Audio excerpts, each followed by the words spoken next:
A very warm welcome to this afternoon's session on day 2 in Gibraltar, the Inspire Sport Netball Europe U17 Challenge event at the Tercentenary Sports Hall.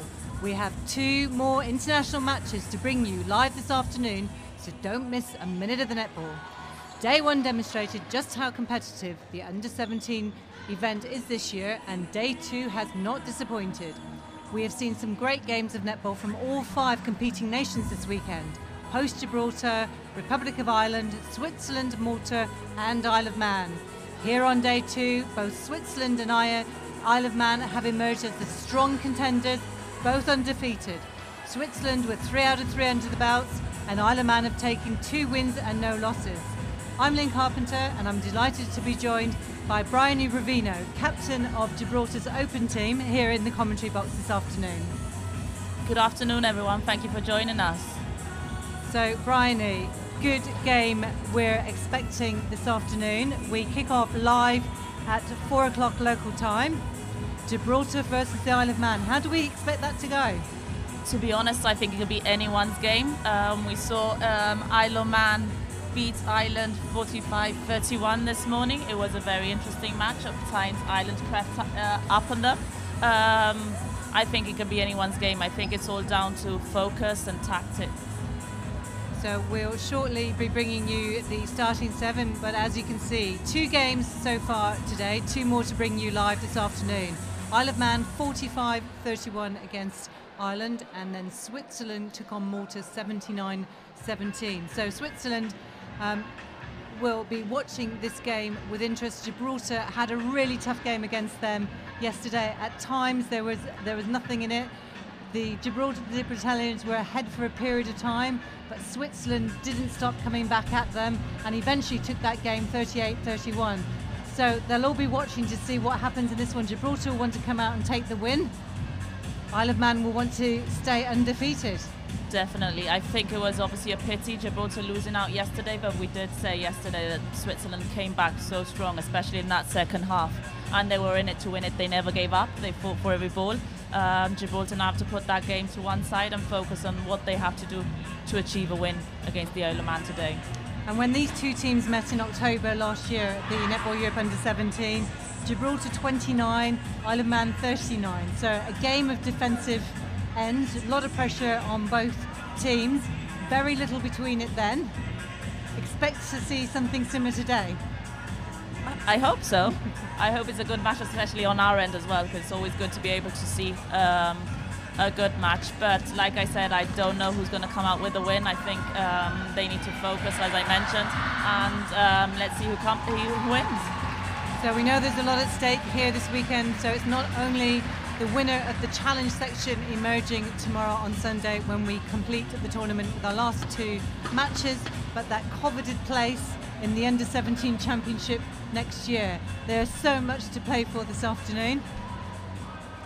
Of course, whoever wins this challenge section goes up to the championship section, so I think that's just an opportunity in itself. So we will be bringing you now the starting 7 for both teams this afternoon. Between Gibraltar and the Isle of Man. Would you please welcome onto the court Gibraltar? So the starting 7 for Gibraltar this afternoon: goal shooter Truman Davis, goal attack Garo, wing attack Zamet, centre their captain Hernandez, Pozo in at wing defence, McQuiston at goal defence, and goalkeeper is Hartman. Their coach is Joel Marino. And now, an equally warm welcome to the Isle of Man. So the starting 7 for the Isle of Man today: goal shooter Cook, goal attack Devol, wing attack Leaf, their captain Jacqueline Charter at centre, Williams at wing defence, Bitsy at goal defence, and goalkeeper is Shepherd. Their coach is Emma Williams, and we'll shortly be getting the match here underway. Game 3, day 2. The umpires for today are Katie Howell and Megan Samuel. The reserve umpire, Lynette Wall. And the third official and the ball deliverer is Miriam Fortuna. Over to you, umpires. So here we go with a Gibraltar centre pass. They had every opportunity yesterday against Switzerland to close that match out. Brian, it must have been tough for you to watch it. It was, especially obviously as I've been training against some of them as well. And it's just like those silly unforced errors that they did at times. And who knows, with those unforced errors, it could have come up with a win. But there you go, great start there. Truman Davis under the post, nice reverse pivot by her. 1-0 Gibraltar. I do think the Isle of Man are quite patient. Unfortunately intercepted there. So they started really strongly yesterday, Gibraltar. They're playing with purpose, you can see that. They did, they had a good first half, and I don't know whether it was fitness levels but then they didn't come up as strong as Switzerland did in the second half. So 1-0 Gibraltar lead, very early stages in this match, which we're expecting to be very exciting. So Pozo. An obstruction call. Jacqueline Charter to take it, very calm in that centre row for Isle of Man. Cook. Again, she had a really good game this morning. She did. Against Ireland. Now Ireland get it back on Gibraltar's. Both teams are going to want to avoid those unforced errors. Those are the ones we were talking about yesterday, those silly unforced errors. So Garrow doesn't quite fall for her. Oops. Shepherd will bring it in.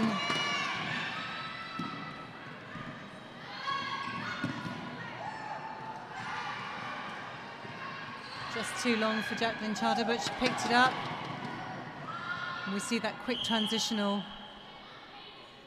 movement into attack. It's the same one we saw earlier.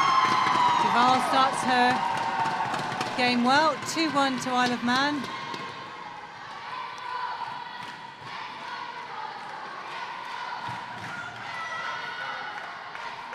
Their centre pass. We've talked a lot in this tournament about the importance of keeping your centre pass and scoring off it early in this game. Indeed. We recently came back from Hong Kong, and that's one of the emphases that we were told. It's just you have to stop their runs as well. So Isle of Man 3, Gibraltar 1. Can't help but feel the strength of the crowd behind us, cheering their side on. But Isle of Man stay sure they have their hands as soon as they get the ball. They're not making it easy at all. They're very well disciplined. They get feet first, distance, then hands. Jacqueline Charter at centre for Isle of Man, particularly effective. Yes, she's so keen, instrumental in bringing the ball up as well. So Gibraltar struggling at these early stages to make an impact. 4-1. And this is what we were talking about earlier. You need to counter-attack and come up with your safest way of bringing the ball up the court now. So if they've been watching this game, they'll have seen that Cook for Isle of Man constantly cuts that back line, so the defenders have got to shut the back door.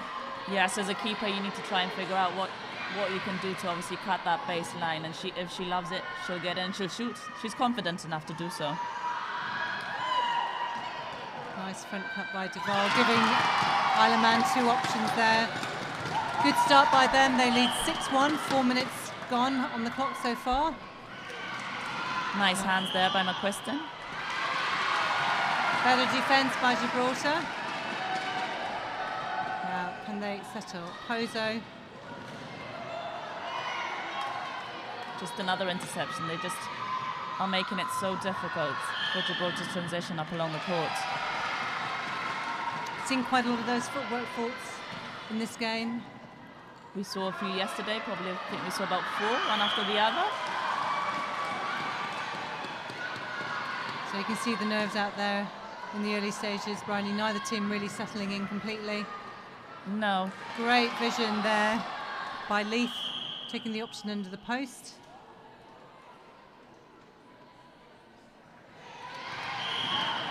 And a contact called. Good rebound position by McQuestion. It's interesting to see Gibraltar being the tall defenders out there. Doesn't happen that often, which is the first. So you've got height in the circle for Gibraltar. Just need to keep driving onto the ball. Once they stop, the Isle of Man are all over them. Yes, they obviously have to come towards the ball. They can't just wait for the ball to come to them. And don't forget, if you're joining us and watching from home, use our hashtag NEU17 challenge. We will be reading them out during the game. Love to hear from you during this match, see what your thoughts are on the tournament. The pressure they apply, we've just seen Jack and Jaffa. I think the crowd feeling that perhaps the advantage should have been given. Yes. And Garrow making it 6-3 for Isle of Man, so they're just three down. They have to try and get it back.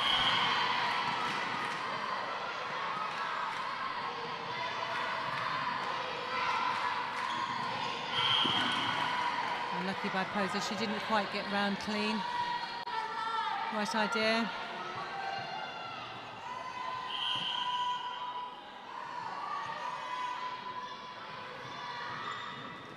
Good vision into the circle again.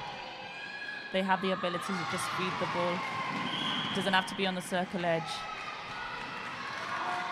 Interesting how the two defenders are helping themselves maintain that clean lane by holding arms. Is that something you've introduced, Bryony?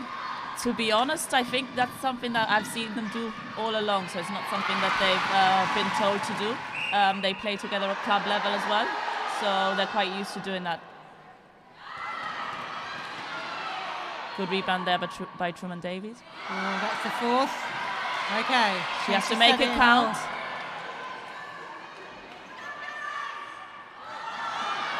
That could prove costly. 6-3 they could have done with that one. They're going to need to turn it over, win the ball back, but Shepherd brings it out for Isle of Man. At this age, it's so important to focus, and when they've actually missed a few shots, you just have to carry on going.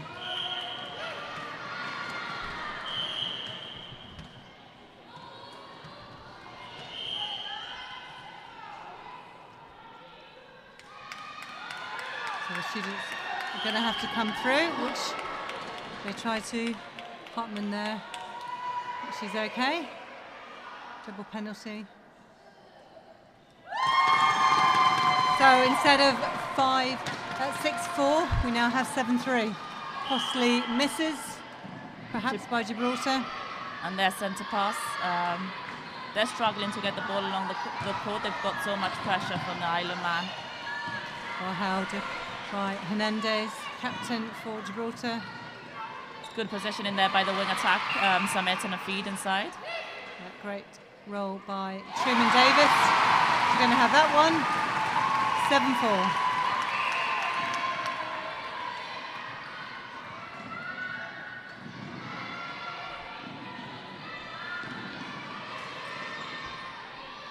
You can already see the goal shooter just swinging from one side of the baseline to the other.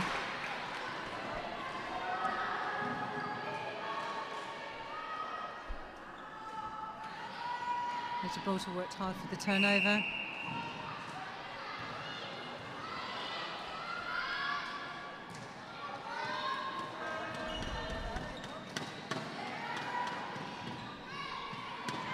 Bit of a confusion with the two shooters, rotation-wise.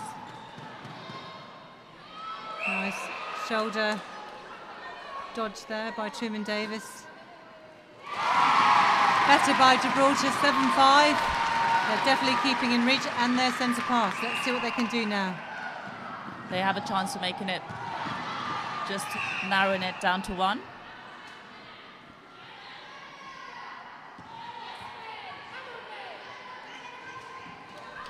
Hernandez Looking in, just those sometimes wrong choice of ball to give. They need to just think for a second. They do have 3 seconds to throw the ball and pass the ball, so yes, they need to focus. Nice footwork call there. So sometimes it's difficult to see as an umpire.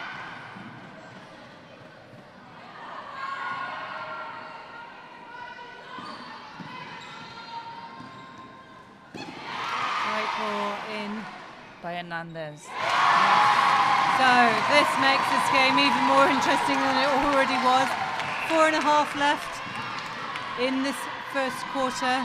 1 goal in it. Isle of Man leads Gibraltar. I think Gibraltar aren't as nervous as they started. They seem to be a little edgy at the beginning. But nonetheless, Switzerland have kept up that deep defensive role.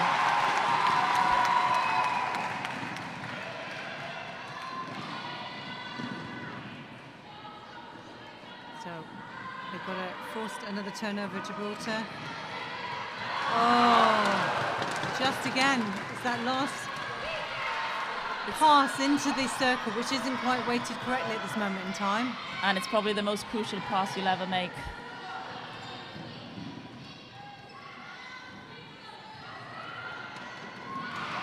They get a second chance, so hopefully they're able to convert.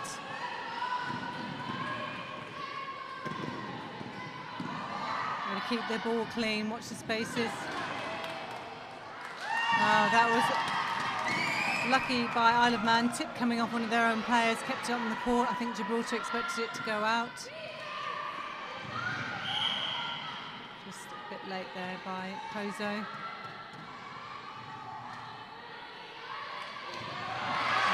Red. Another unforced error. We're just seeing one after the other.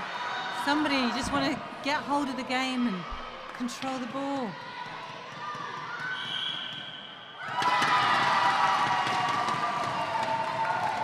So 8-6.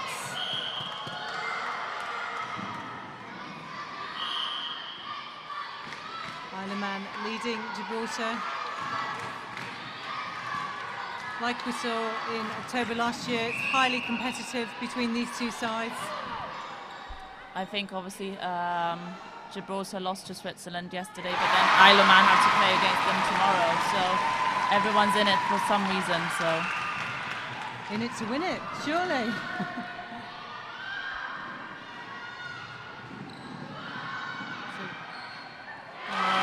Well read by McQuiston there. She saw that Jacqueline Charger was trying to just pop it into the pocket. It was a nice switch as well, obviously, because Hartman didn't stick with our player, and McQuiston got that interception.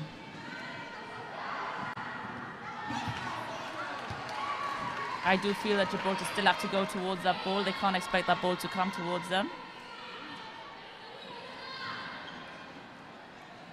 I think we're seeing when they do drive on to the ball and give a couple of options, it's much stronger than using that aerial ball. Just, again, not anticipating where Isle of Man's hands are, not getting clean ball through to the shooters. They are quite athletic and agile, so it doesn't mean just because they're not with you that they won't come round and steal that ball from you.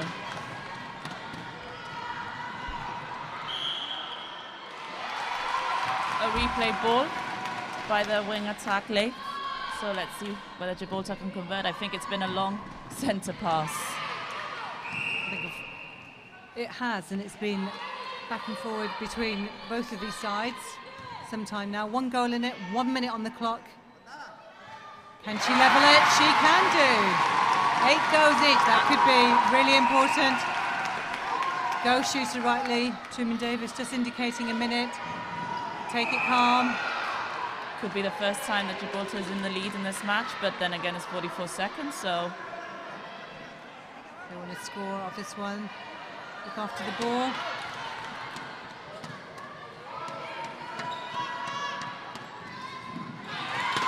Cleanly taken there by Williams. Crucial interception, but again, footwork.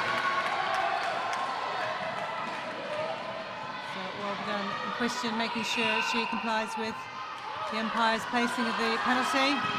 You've got to turn and give us some options here. 10 seconds on the clock. Okay. A penalty.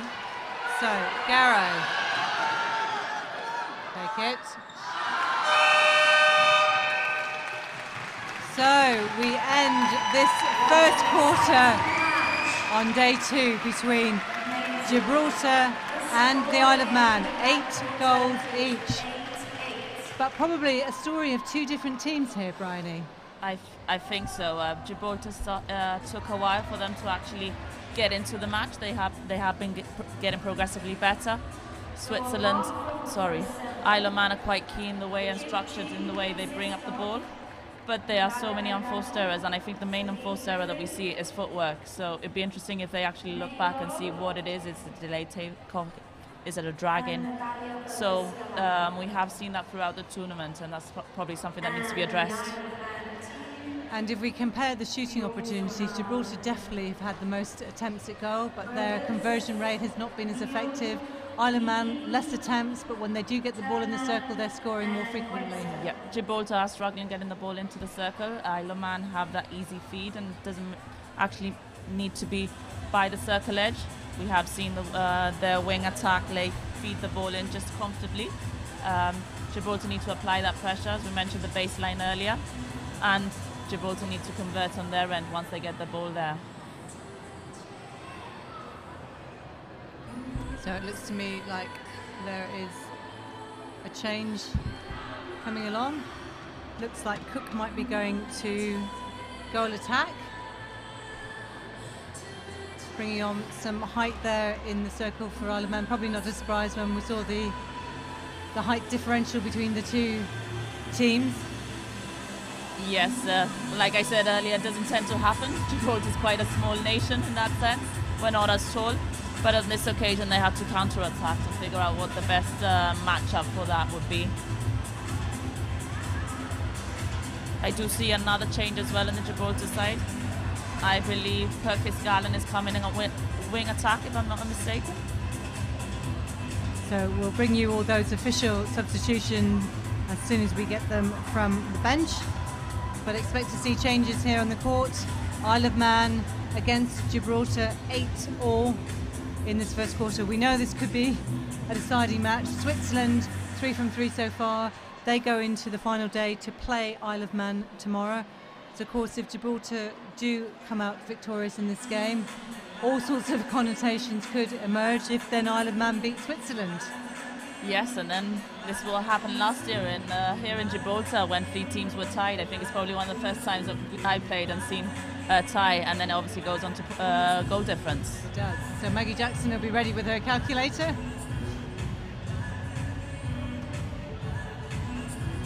See the coaches there giving them some tips by units.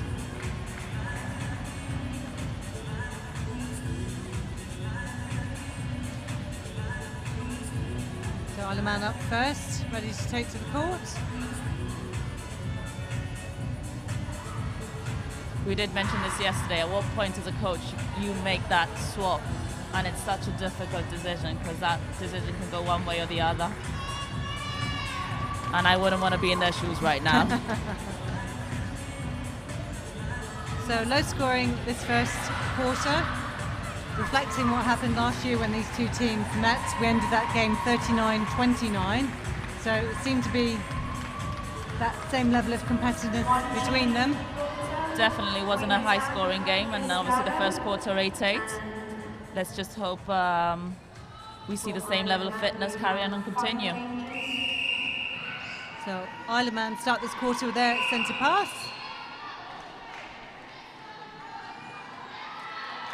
So dead ball situation there.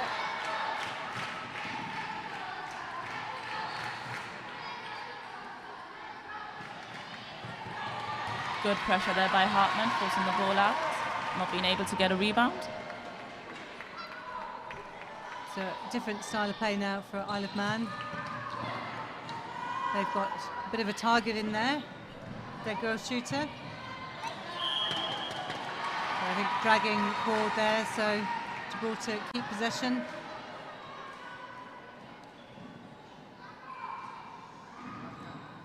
Okay, Perkins Gallen on, just a bit too much on that one. Good positioning by Perkins Gallen there to be able to feed the ball in to Garrow, making it 9-8 to Gibraltar. So it's the first sign that Gibraltar are actually ahead.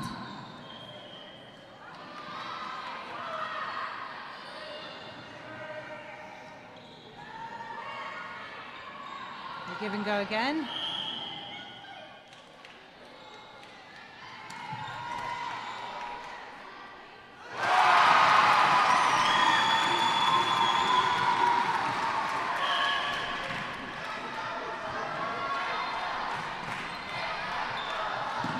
Jacqueline Charlton finding Cook out in her new position there. Just not quite right. A nice tip there by McQuestion and another interception there by Hernandez, forcing the ball out to court.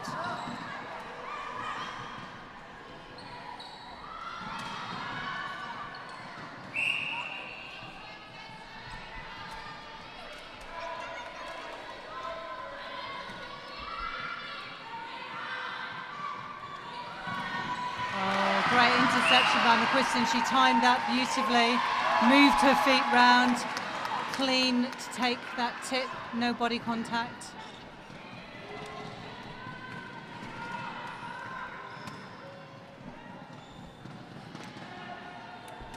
Good take by Perkins Gallen.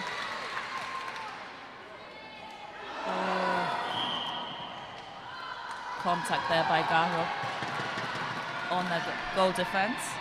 Who now is Shepherd, who was playing goalkeeper earlier. Yeah, so Turner's come in at goalkeeper for the Isle of Man. Nice tip there by Garrow. Pitsy now out at wing defence. Interesting to see 6 changes, I believe, by the Isle of Man, just the centre staying in their position. Yeah, for 8 all to run the changes, it's a good tactic perhaps by the coach to unsettle Gibraltar before they really get going in this quarter. Or, of course, it could be a challenge for her team to settle down. Yeah. Look at it both ways. You could, but obviously it shows how versatile they are and they're able to make these changes and still continue. Good pressure there by Perkins Gallen.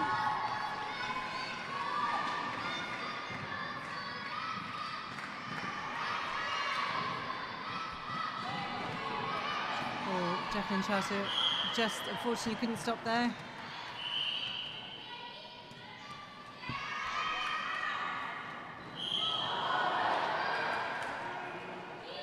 That was just lateness on her intercept.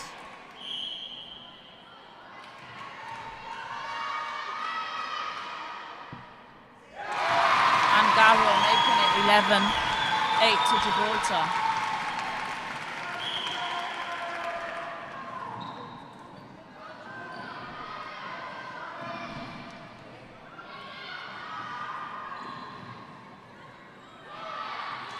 So Gibraltar with the nose ahead in this one. Another footwork. Yeah.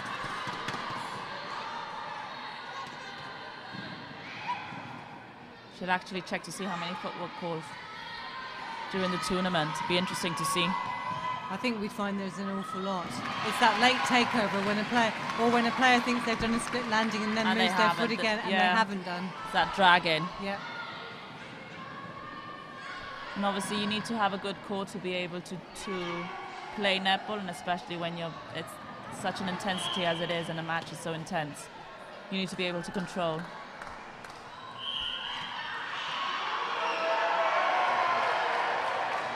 Replay ball, I think, by the looks of it. So Hernandez. Truman Davis with a penalty. Shepherd judged to be leaning on her player there.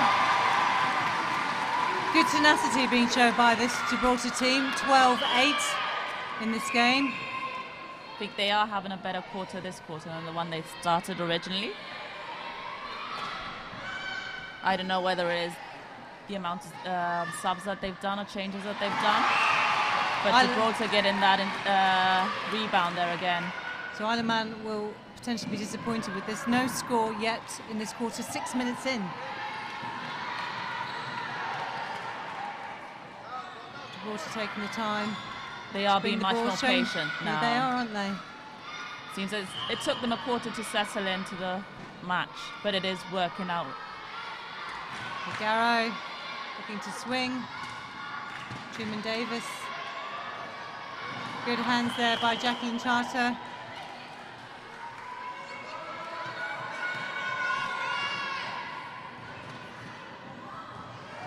It's another unforced error there. I don't know whether they're tired. They had a match earlier this morning, and it is quite warm outside.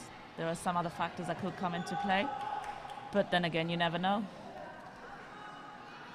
So certainly not performing to the same standard they've done previously. Again, a replayed ball, just ball handling errors, unforced errors, footwork, throwing the ball out the side. There's a lot actually. There's some really good things in here, and those unforced errors mean that there's some really good coaching opportunities to cut out those, which will really help the players. I think Long whenever ball. you see the match back and you realise the amount of errors that you've done and what you could have got from them, and there's another error there. Obviously, McQuiston being able to get the ball. Not much pressure on her now, bringing the ball up the court as well. So 7.5 minutes, half this quarter gone, and Isle of Man yet to score. Shepherd just slightly late. In some of their calls of contact, they are being called up for, it seems that they're arriving slightly late. Could be that they're tired as well, not being able to get there as quickly. But you can see a different team that were also in the first quarter. So Gibraltar 13, Isle of Man 8.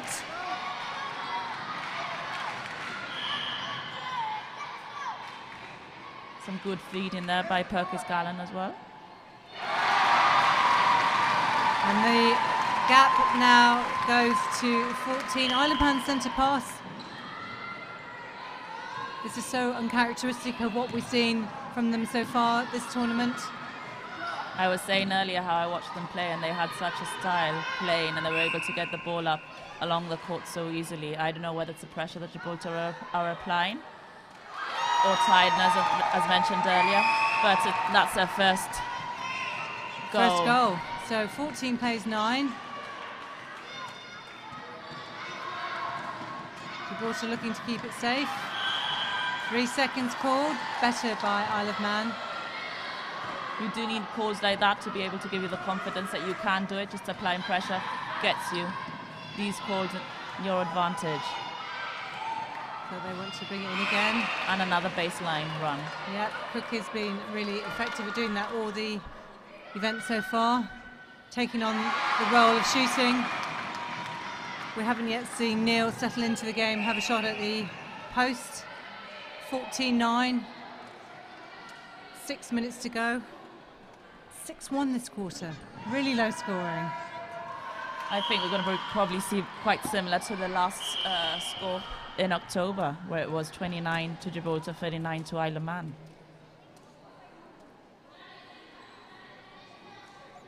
Seems an injury. So Pozo swapping to centre. Menendez going to bench by the looks of it. And Gaetano coming in as wing defence. Oh, lovely read there by McQuiston. A nice roll.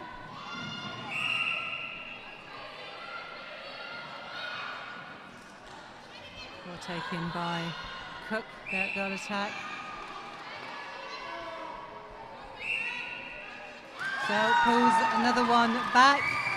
14-10. We saw yesterday Gibraltar didn't capitalise completely on their lead. That looked suspiciously like a footwork.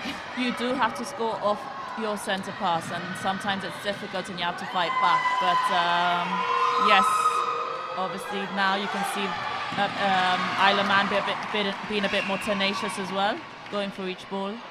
It's taken them just over 10 minutes to get into this quarter. I don't know whether it is the amount of subs they've done and it's taken this long.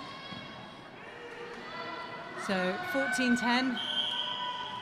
Gibraltar leave Isle of Man. There's only 4 in it at this stage. 4.5 minutes left on the clock. 6-2 in this quarter.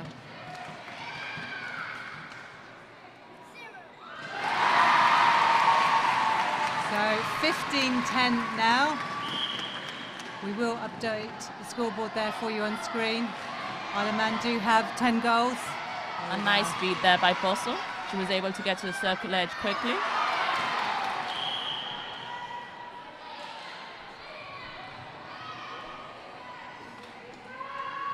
So good timely turnover by Isle of Man. But another one of those unforced ball handling errors.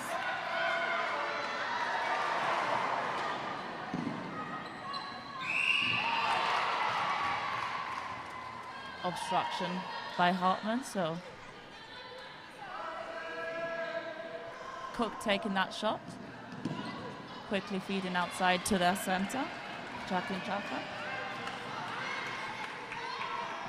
So there is a balance between the shooters needing to be in a comfortable position, but every time they pass out, they've missed that opportunity.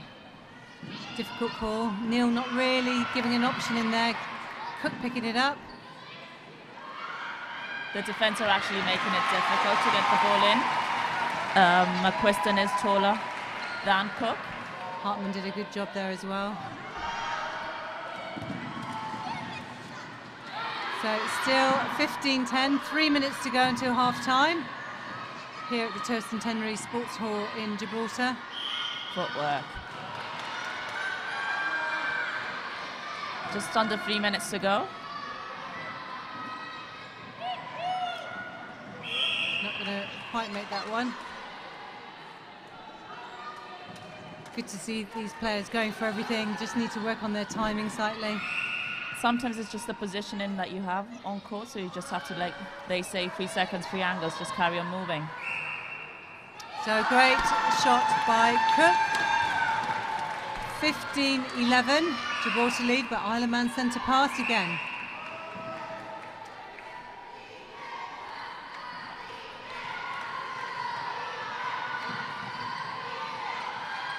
Nice cut again on the back line. Unfortunately, she footwork then.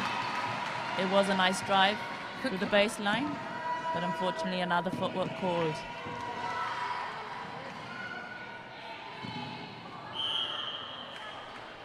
Good that Gahro came up for that ball. There wasn't anyone there available, so she obviously brought in a player with her.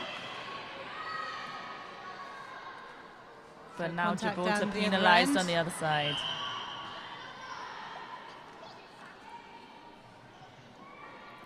So just a minute and a half left in this go. You might be forgiven for thinking, if you've just joined us, that's the first quarter because of the score, but we're almost at half-time here. 15-11. Good hands there by Hartman once again. Seems as she's keen to get that ball and intercept that ball. Quick to read. Ozo did well to hold that. Very competitive in there. Nice pop to Truman Davis. Will she take that to 16 for Gibraltar? Truman Davis will. And the ball to centre now. 1 minute to go. Oh, you can see that coming.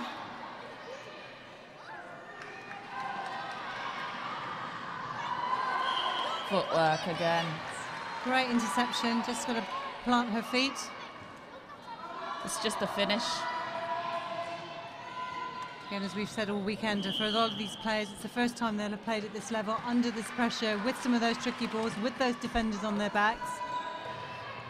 Yes, I don't know how much pressure other countries get in when playing in the local league. Some of the youngsters here don't get as much pressure, so it is difficult all of a sudden to step it up, especially at that age. Everyone matures differently.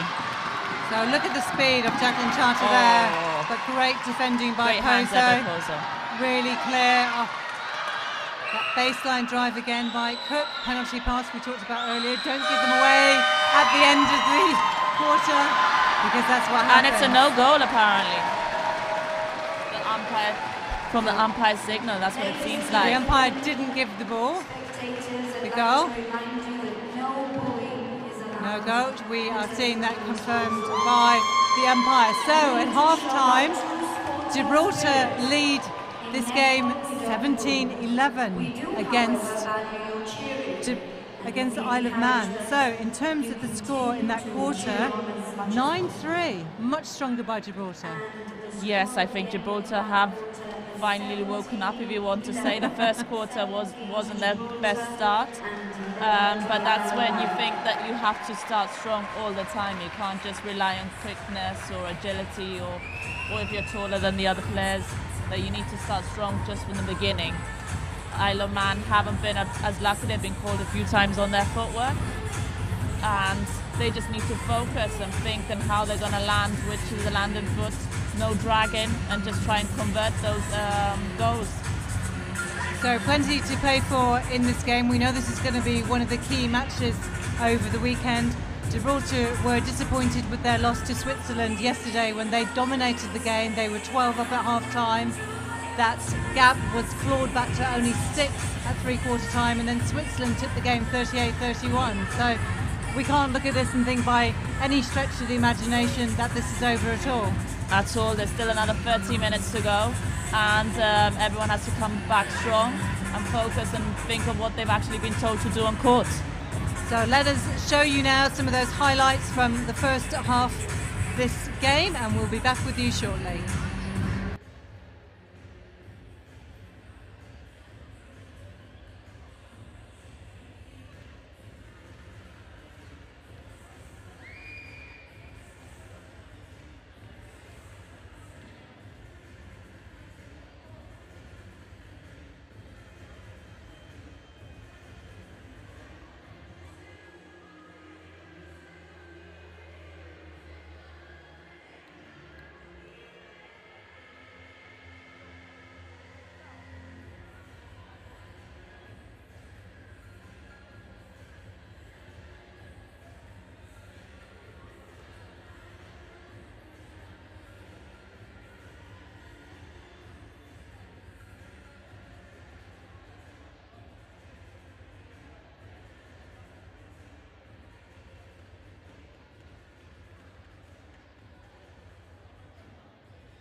So I hope you enjoyed those few minutes of the action from this game. Game 3 on day 2 here between Gibraltar and Isle of Man.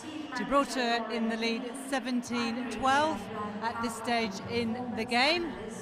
So 5 in it, anything to play for. We looked at those changes that Isle of Man made at quarter time. Bryony, possibly not that convincing? Yes, there were 6 changes. But it obviously took them some time to get into it. But let's see now whether they make any changes back to what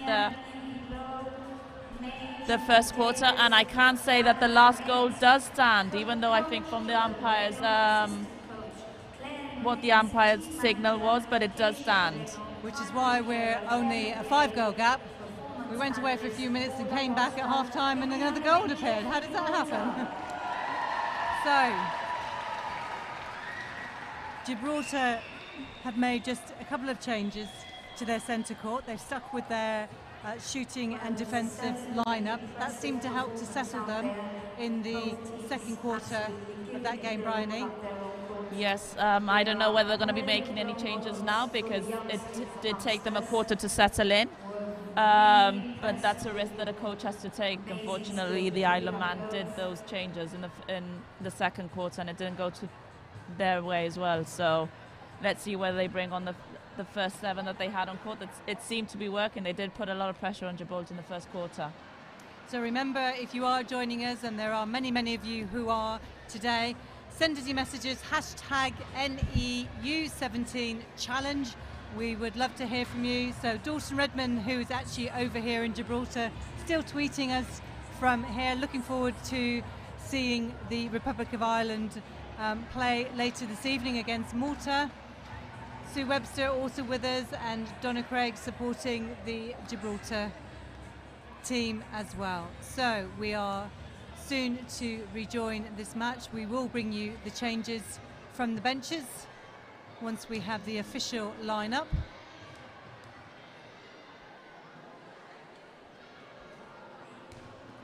We saw yesterday against Switzerland when Gibraltar played, they were up and then they didn't cope as well with the pressure of Switzerland coming back and taking the points one by one away from them.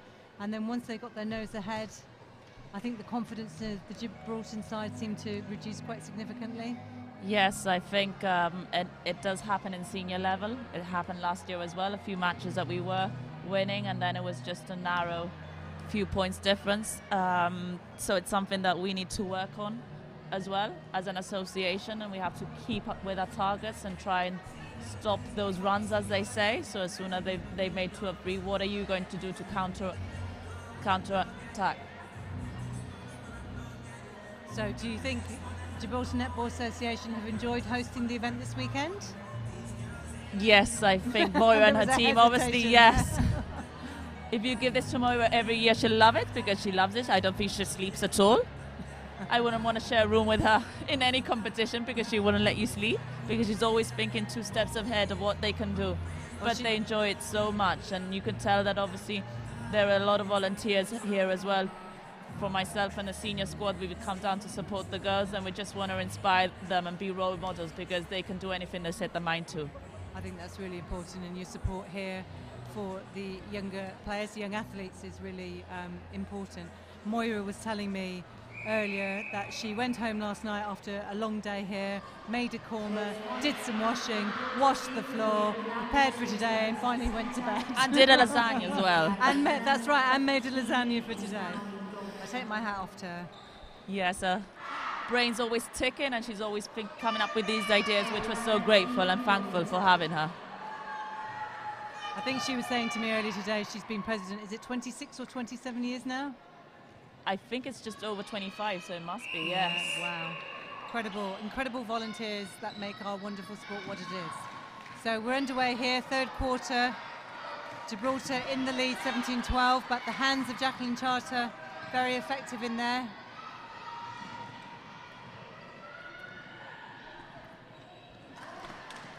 No changes seen from Gibraltar. So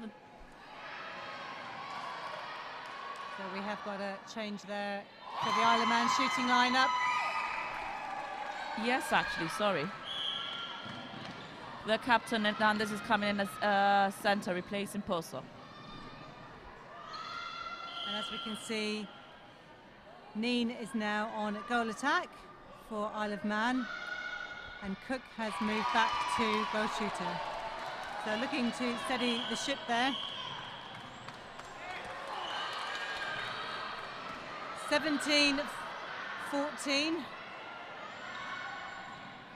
Who will settle quicker from half-time? We shall see as this quarter unfolds. Great baseline. Cook is going to do that all day if we let her. Yes, and obviously as defenders you need to think of what you can do to actually limit that baseline run. So 17 plays 15. All of a sudden it's just 2 points difference.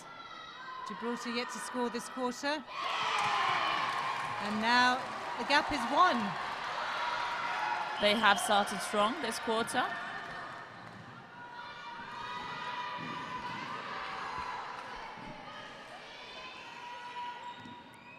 Good hold there on the circle edge.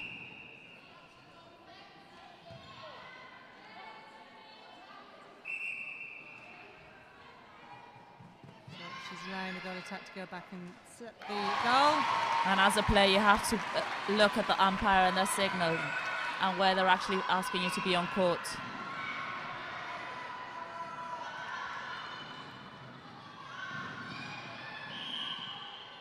You can see Jacqueline Charter looking for that best option. Not necessarily forcing the first shot in. But a nice finish. Doing well, absolutely. 18 plays 17.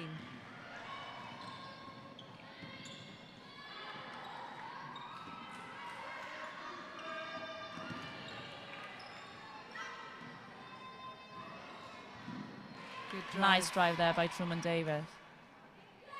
Oh, there's one of those you just want to give a bit of a... As a shooter, you're probably thinking, please go in. Just get in. Great pressure.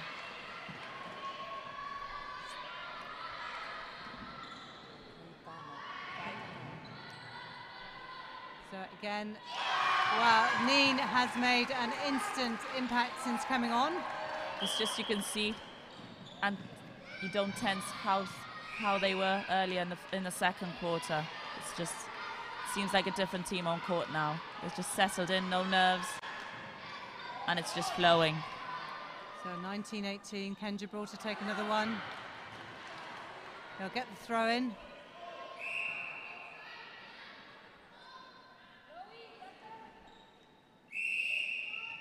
Nice pop under the post. Well done to Truman Davis. Sometimes those are the most challenging shots for shooters. 11 minutes just over on the clock. 2018. Gibraltar just maintaining a lead at this stage.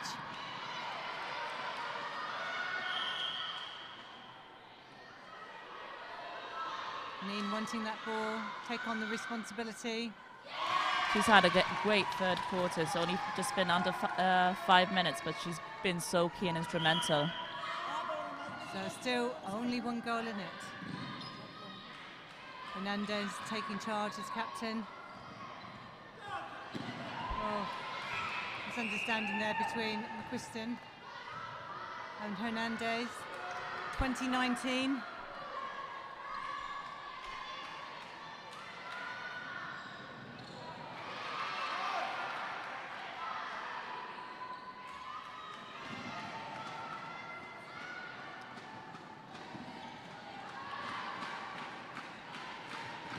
Looking for another option. They're struggling there. Isle of Man have their hands just all over. Crowd now trying to get behind Gibraltar, lift them. Great lean there by Turner.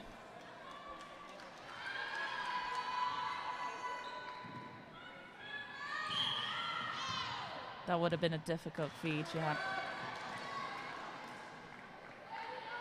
offside there by Hernandez, I believe. Well, I think the umpire on the far side called a foot fault on throw-in. Again, an error you can't really afford in this game. Oh, good hands there by McQuiston. Sooner or later, someone will get the ball. So competitive, isn't it? These players going for absolutely everything out there. And I suppose as an umpire as well, when there's a few people just going for that ball, must not be easy, so they don't have an easy job. So 3-second call again, great centre court pressure by Isle of Man. Tyler Sue, can see you watching the netball from here. Tournament cancelled tomorrow in the UK because of snow forecast. Oh. Bryony. It's lovely and sunny here in Gibraltar, so just come down.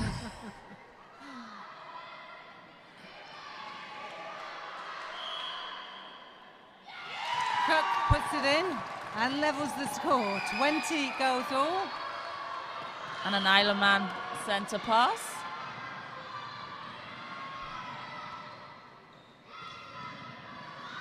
She has such great positioning around the circle edge.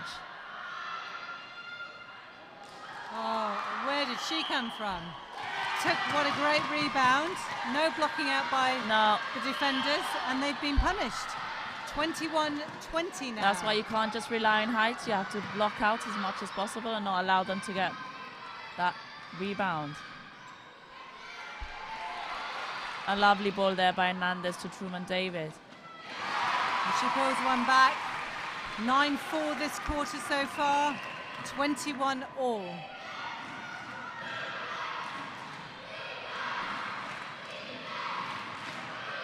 You could just hear everyone cheering both teams on. It's great, isn't it? Really supportive. Isle of Man 22, Gibraltar 21. So when their nose went a bit behind yesterday, Gibraltar struggled to keep up with the game. What can they do today, do you think, Bryony? Do you think they'll have learned from yesterday? I hope they have, especially if they've actually watched some bits back and been told what they actually did wrong and how to focus and regroup.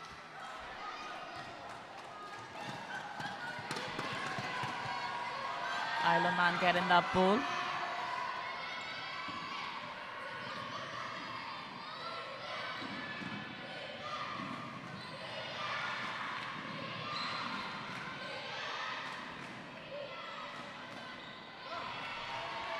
To think the Isle of Man have already scored when they finished on the second quarter by 11 and now the 22. So obviously these changes were key in this third quarter. They're 10-4 up in this quarter at the moment. This could pull one back for them. Truman Davis opting to pop it to Garo. Nice play by these two. 22 or 6.5 minutes to go. Is this going to be the last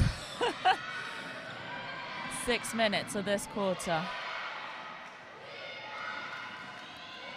Oh, what see a how nice... Jacqueline Charter was watching. She waited, and was they're just rewarded. So patient then. She didn't throw the ball that second earlier. 23-22. Now Gibraltar under pressure to score off their centre pass. They are finding it difficult using the attacking centre pass. They're using their defence quite a bit to get through and out of that centre pass.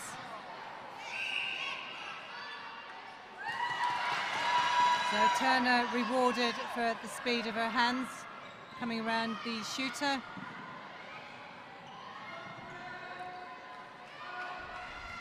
Keeping it safe. Sensible play by Isle of Man. Just couldn't keep that one in.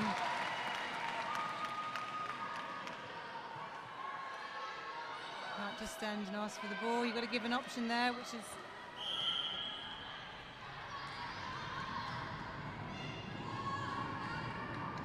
So 23 still, 29. 5 minutes left. Nice, good, strong drive by Perkis Garland. A nice feed there in to Garo.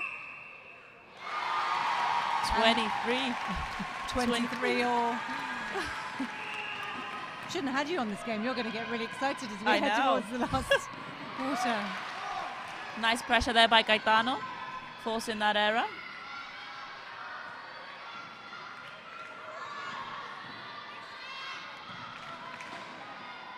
So lovely to have Deb Buffy back with us again, watching all these talented and inspiring young role models. She's going to be tuning in to see Ireland play Malta for our last game this evening as well.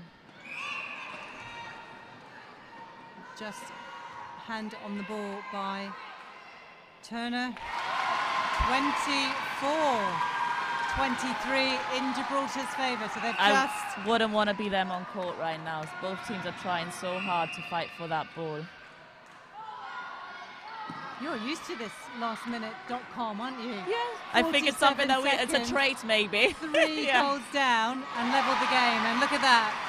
That will really lift this Gibraltar side. 25-23. I think it's actually worse being on the sideline than when you're actually playing. Oh, what an interception there. She was so well read.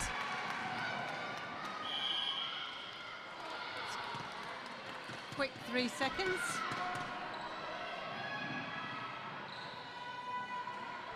Neen.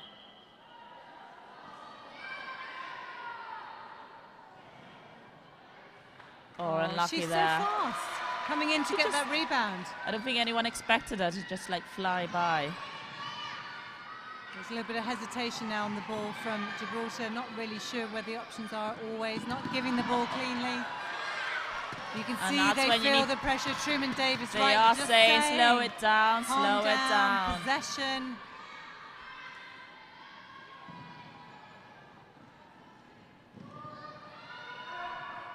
3 minutes to go. We haven't seen a lot of stage 2 from Gibraltar. They need to get their arms up and make it difficult. So, another opportunity. Isle of Man will be putting the pressure on.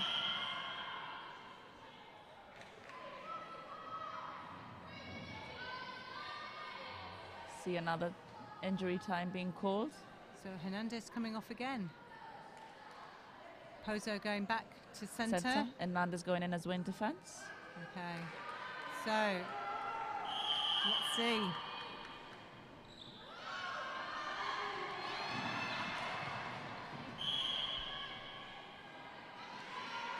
There was good pressure there, making it difficult for McQuiston to get the ball.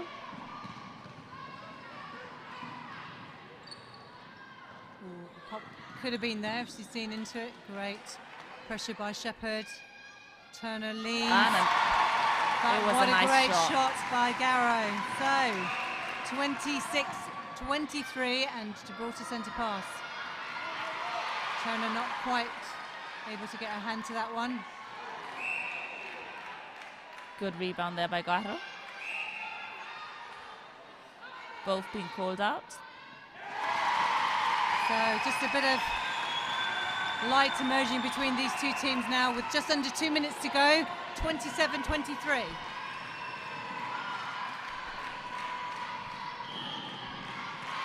And another footwork called.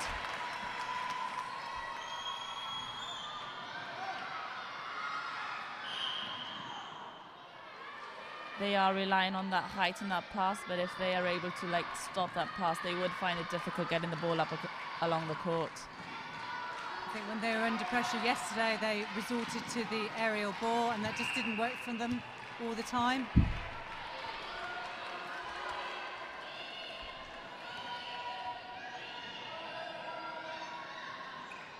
Isle of Man really putting pressure on the front of that circle. Shepherd. Oh, unlucky there. Speed.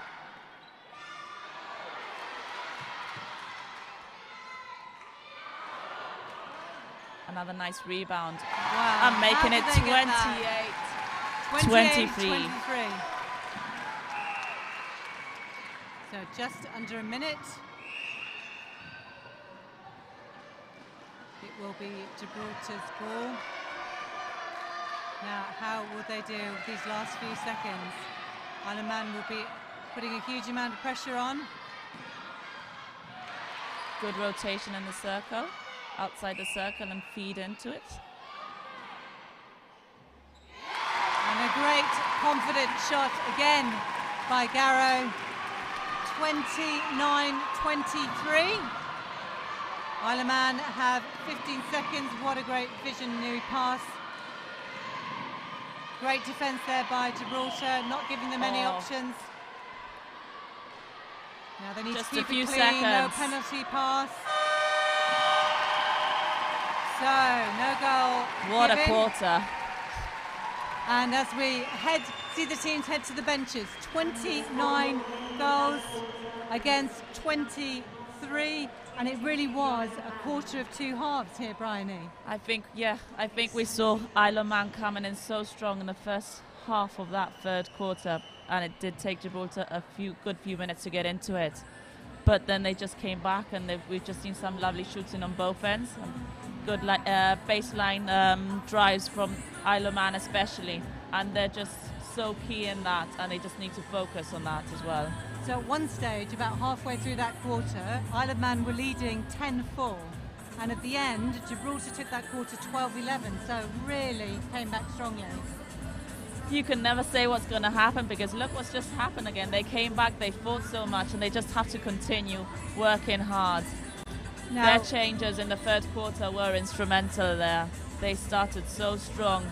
Took a while for, like I said, Gibraltar to come back into it, and I just hope they continue with that fight and grit. So the changes for Isle of Man certainly helped settle the team there when they came back on at half-time. A really strong quarter for them. Likewise the same, I think it's the second quarter so far that's punished them. So Isle of Man really need to come out strongly, capitalise on what they did in the beginning, and just see where they go. So at this stage, as you've just brightly pointed out, Gibraltar on 29 was their score at full time in October last year. So, gosh, amazing game.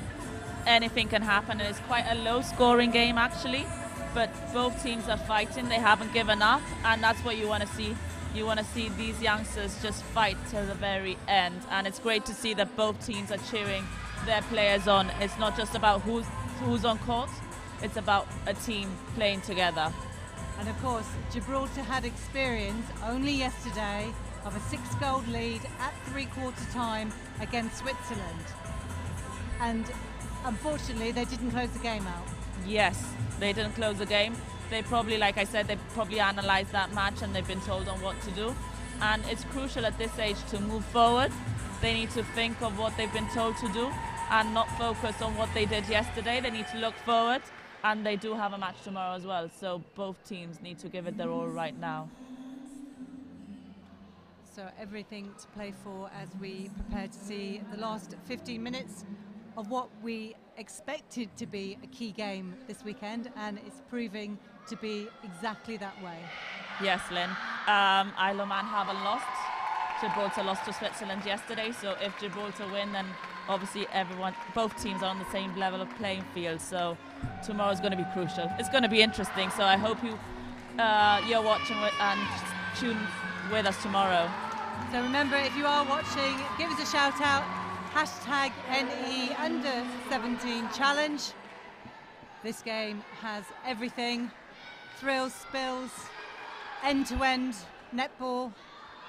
I don't think we've seen any changes, because if I were a coach I wouldn't actually change, but then again I respect them so much for doing what they do. So here we go, Gibraltar first centre pass. They need to keep this ball clean. Gibraltar looking back at that reset, using that transverse line.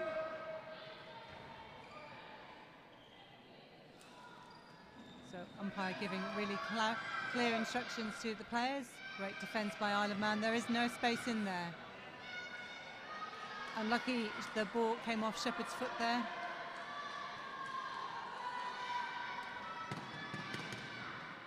Good circle edge there by Perkins Garland. And a nice pop there by Garo.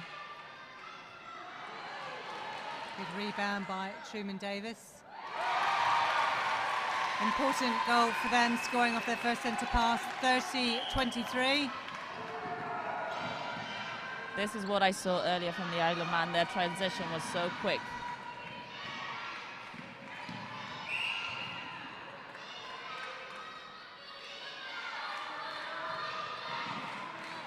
Better by Hartman there, didn't allow Cook the space on the baseline.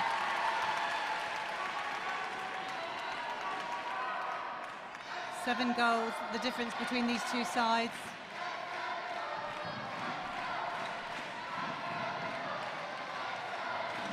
And there you can hear the 13th player in the crowd. Gibraltarians are loud, so if you see anyone around, they're probably Gibraltarians. So, good start by Gibraltar, 31-23. It's great to see all the sides here this weekend have a huge amount of travelling support.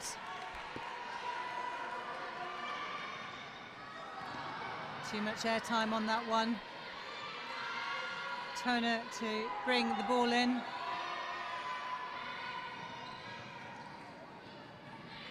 There's a nice drive there. Oh, lovely interception there by McQuiston. She read it so well. That high ball into the circle.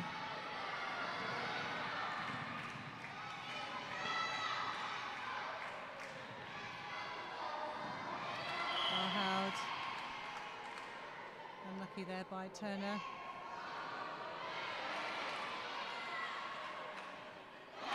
Truman gets a second opportunity.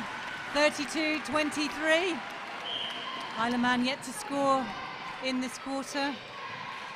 It's a different quarter to what they started in the first quarter. They were so strong in that third quarter, but they haven't given up, and they're just going for all those interceptions or balls that they can get. So Isle of Man pull one back.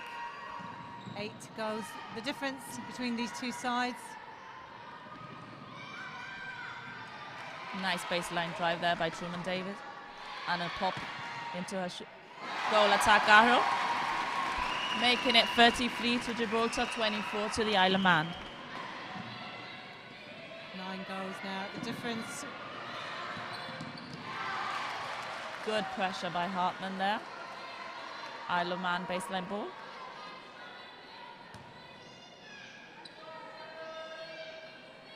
Giving them no space on the baseline there.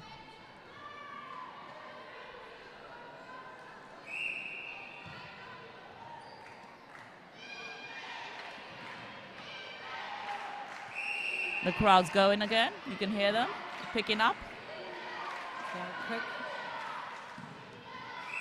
Good patience there and a very nice feed by Jacqueline Chapman. Cook just couldn't quite keep that ball in. So 4 minutes gone until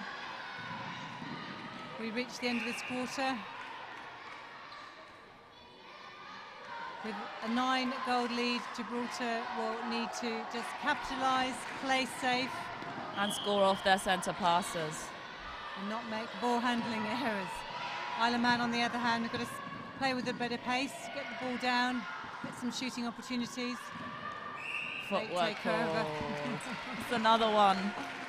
They could be tired now. They had an early start this morning.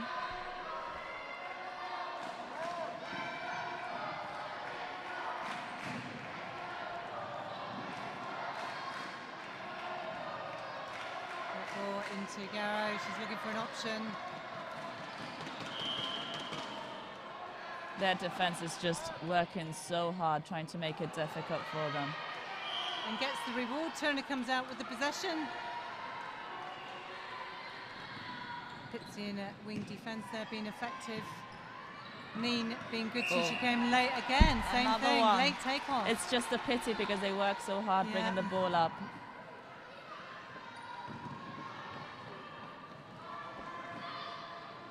Turner calling her defenders back. Good turn by Shepherd there. But they just didn't shut the back door. Truman Davis says thank you very much. And now we have a 10-goal game, 34-24. But there's still 10 minutes in it, so you can never say who's going to come up with a win at the end. The curse of the footwork here this weekend. Shepherd. Oh, well read there. Too much airtime on that ball. The Christians all over it. She has had a good game. She has that height advantage.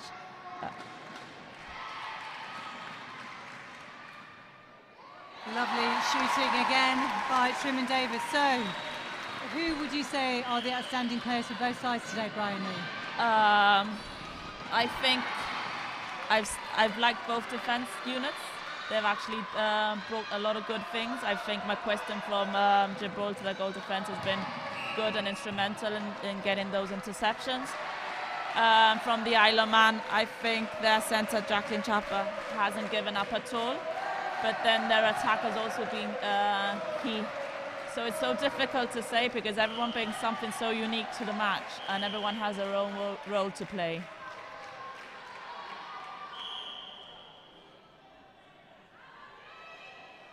The double penalty gives Gibraltar a comfortable 36-24 goal lead. Still 8 minutes on the clock, still time in this game. Seen it one too many times, especially playing here, and you never know what can happen. You just have to keep in it and obviously keep going and scoring off your centre passes. Nice, really good understanding being shown by Garrow and Truman Davis. 13 goals now, the difference, 37-24.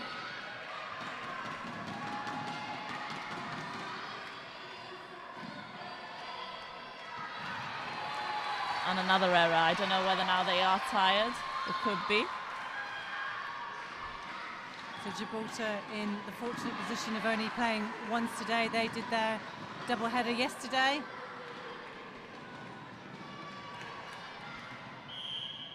Although every team here this weekend has to play twice in a day. And it is tough because just when you're starting to relax, you have to get back into it. but it's sometimes not the physical aspect of it. It's how you can mentally approach and start that match. So 38-24. I'm looking at the score from last October, wondering if it's going to be an exact reverse of the result then.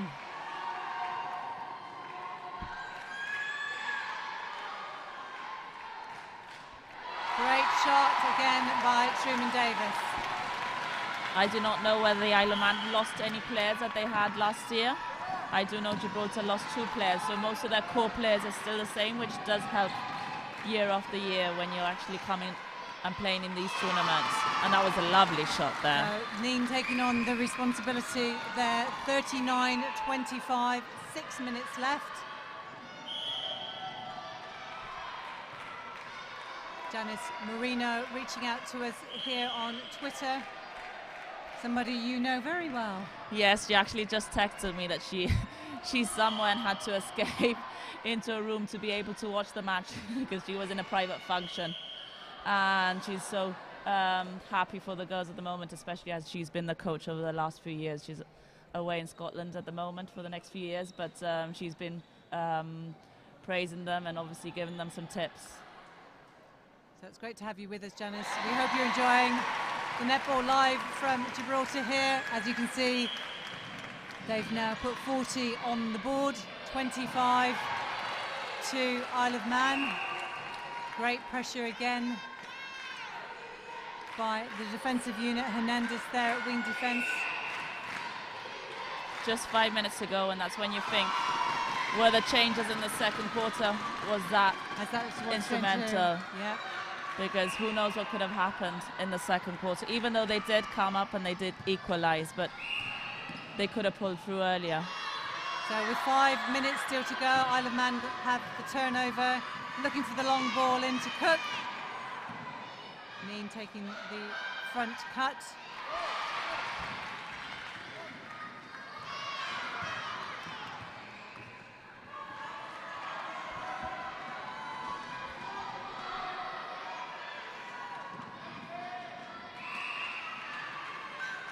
Neen finding it difficult to obviously stop McQuestion, obviously due to the height advantage.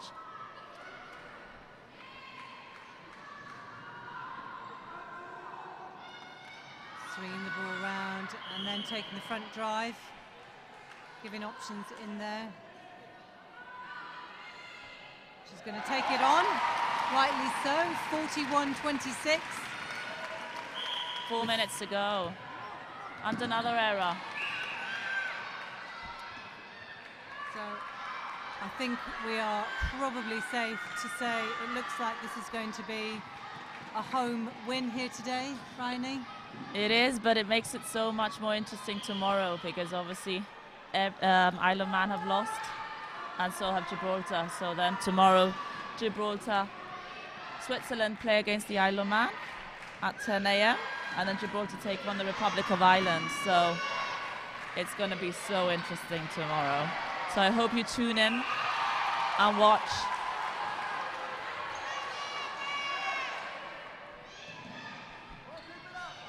What a lovely interception there by McQuestion.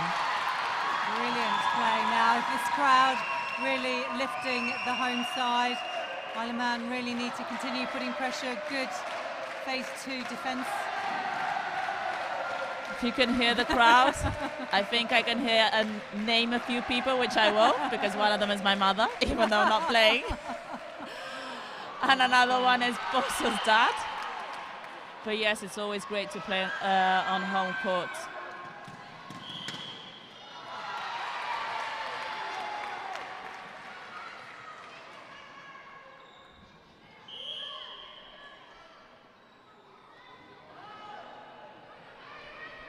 Just over 2.5 minutes to go, and a contact being called. Nice. Good rebound there by Gato. And she slots that one in. 42 against 26 with just over 2 minutes remaining. Just looking at the combinations of who's doing what at the moment. Switzerland 3 out of 3. Gibraltar will be 2 out of 3 after this game if the scoreline remains the same. Isle of Man 2 out of 3. Ireland still to get on the scoreboard, as have Malta, but Ireland are playing later on this evening against Malta. So you never know what can happen, and that's what makes it so interesting, because you just want to fight for every ball, and they just have to keep on going, because you never know, like we saw last year, if it comes down to goal difference. So this has been an absolutely huge quarter for Gibraltar. They've pinned Isle of Man down to only 3 goals this quarter so far. I think it was the second quarter, which was obviously the one that they got most. But we've seen a change now. Hartman coming off and Mena coming on as goalkeeper.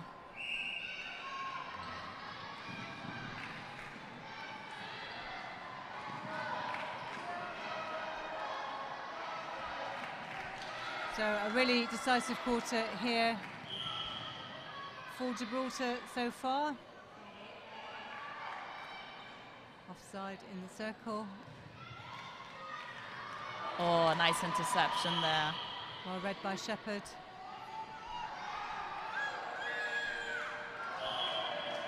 Another footwork called. Just over a minute to go. Will Gibraltar be able to convert?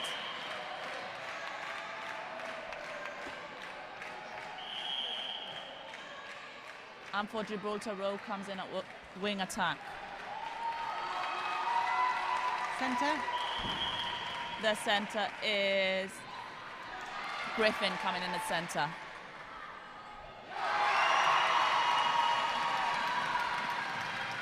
So a huge 44-27 in these last few seconds of this game. Every goal could count here if it comes down to goal difference, so Isle of Man shouldn't lose sight of that. Definitely. Like I said, you have to carry on going until the whistle goes, so. Nice. Cut to the front. Unfortunate there, McQuiston just getting called. Timing's been really good on her second stage defence. 44-28. This really probably is the last play of this game. Can they get it in the circle? Get a shot up. She can't shoot from there because her foot was out. Yep, but she went for it. Not sure why the umpire didn't see that. But there we go. At the end of what has been a really good game of netball here at the 10th Centenary Sports Hall in Gibraltar. We see the home side emerge winners 44 goals to 28. Bryony, thoughts on that? It was such an exciting match to watch. Like I said, it's probably worth watching than actually playing. I think both teams came on court and both brought different things during different quarters. I don't know whether Isle of Man, having played this morning, it didn't work in their advantage. They seemed a little bit tired, but they did have a very strong second quarter. But too many changes. Did that have an effect? Well, the coaches will probably have to reflect tonight and think about what they do between now and tomorrow morning, because they have another really critical game against Switzerland in the morning, Isle of Man. Yeah, and if you don't get the opportunities like these, you never know what changes you need to make and when. So sometimes you do have to go with your gut instinct and make these changes. So it might not be beneficial, but maybe they've learned from this. Well, we will be staying here to bring you the last game of today, Malta versus Ireland, going out live, local time at 6 o'clock. Brian Ravino, thank you so much for being with us today. Really appreciated it. Thank you so much. It's been actually so interesting and exciting being here. And obviously, I want to thank you for this opportunity. And of course, our thanks go to Netball Europe, Inspire Sport, the Gibraltar Netball Association, QTV Sports and GIB Media, all the volunteers here and around the region who make our sport possible. And to all of you at home, I hope you've enjoyed it. Don't go too far. Join us back here shortly. Thank you.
Chloe Nandez, captain of Gibraltar. What a game you just put on here in the sports hall. Thoughts on that match? Well, I'm really proud of my girls and we've come out fighting, so I think we really deserve that. So you were 6 up at three-quarter time in this game. We wondered whether we would see what happened against Switzerland less today. Did you learn and reflect on that game overnight? Well, we looked at the stuff that we could improve on, and obviously it has paid off. And what do you think was the difference today from yesterday? What did you do last night that's made the difference in this great win tonight? I think one of the biggest things is a crowd, because I think the crowd has done a really good job today with keeping us motivated. So one more game tomorrow. How do you think that's going to go? Well, I guess we'll try our hardest, the same as we've done today and previously, and yeah, hope for the best. So good luck, great game today. Go and celebrate the win, but we'll see you back here against, I think it's Ireland, last game tomorrow. Yep, it is. Thank you very much. Thank you.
A very warm welcome to the last match on day 2 here in Gibraltar for the Inspire Sport Netball Europe U17 Challenge event at the Tercentenary Sports Hall.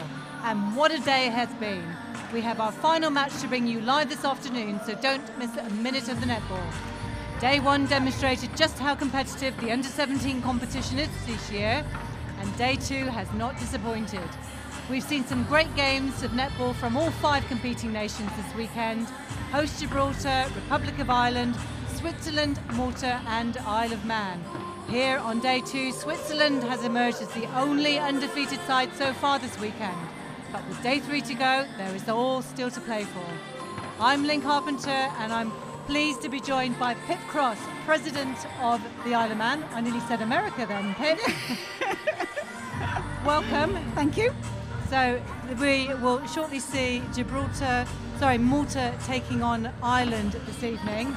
Gibraltar just played Isle of Man in what was a really critical competitive game. Sadly for Isle of Man, the victory went to Gibraltar, but what a game, 44-28. Yeah, absolutely. I mean, our girls are naturally sort of disappointed, and I'm sure they're going to go, they're probably reflecting on that now. But yeah, it is a little bit disappointing, but still another game tomorrow, so everything's still to play for. So as you can see on the screen, here's the results from today so far. Isle of Man took a win this morning against Ireland. Switzerland against Malta, very much in favour of the Swiss. And then that game that we've just seen live here from Gibraltar, with the hosts taking on and beating Isle of Man. So last game today, Malta against Ireland. Based on form so far, what would we expect to see? I think we can probably expect to see a slightly more dominant performance from Ireland. But again, in the earlier game for Malta, we saw some great passages of play. So hopefully they're going to take it to Ireland and it'll be a nice game. So when these two teams met last October, and we know the under-17 turnover is quite high, this was a victory to Ireland, 46-13. I think again we've looked at scores from October, and again some of the scores have been very different this time. In terms of obviously the difference in that, I think this season has been a lot more competitive. The standard of play has increased dramatically, but yeah, possibly a slightly closer scoreline this time for Ireland or Gibraltar, Ireland and Malta. We'll wait and see. So we will shortly be bringing you the starting 7 of both these teams here this weekend. There's been fantastic crowd support for all the travelling teams, which has really added to the competition this weekend. I think that, and it's really important as well, the players who are here knowing that they've got support in the crowd and back at home as well, and all the lovely messages coming through.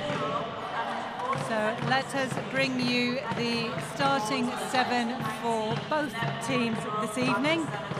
In first for Malta, goal shooter Baldacchino, goal attack Kilia, Gaty at wing attack, Mikolev centre, wing defence Velo, their captain and goal defence Muscat, and goalkeeper Camilleri, their coach Joyce Valadine.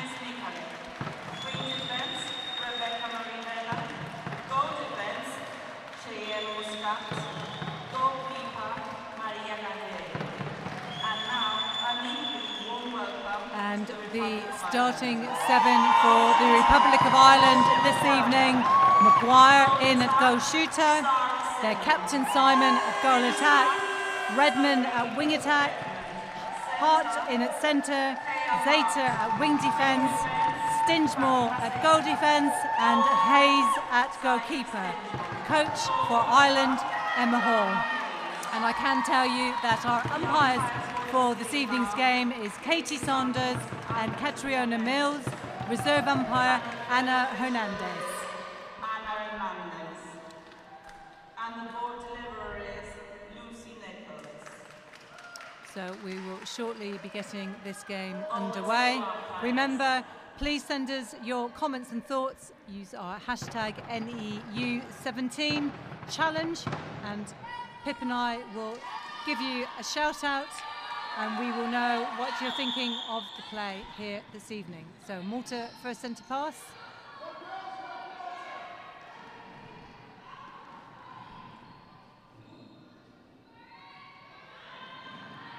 Good front cut by Baldacchino. And confident first centre pass by Malta. Excellent. They started well in the last game as well, and so hopefully they can continue that form throughout this match.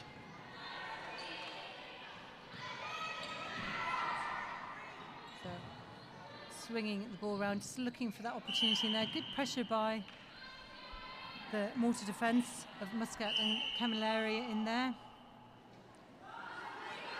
Cook just saw her needing to put a little bit more height on that ball. A good turnover by Malta.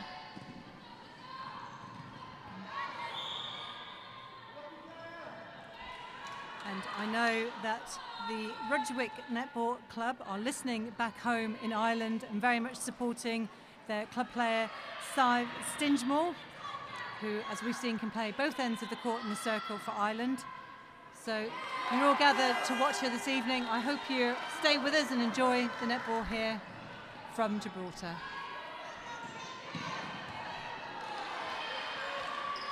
So Ireland just taking a few seconds to settle. I think so, yeah. But again, and Malta putting some nice pressure on as well.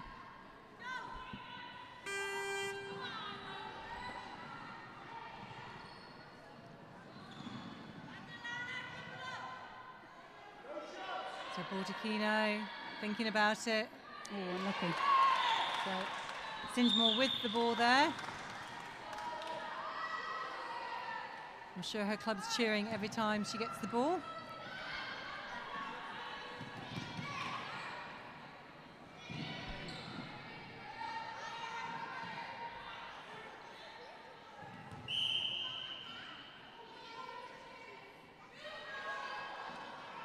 So good pressure by Muscat, the Maltese captain.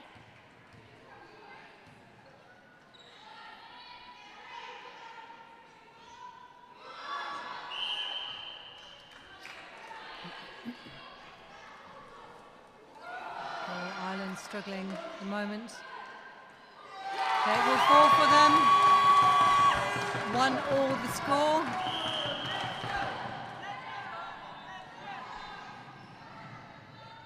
So Pip, this is the last game, 4 from 4 for Malta. They won't play tomorrow. They played the first 2 games just the way the tournament order of play has done.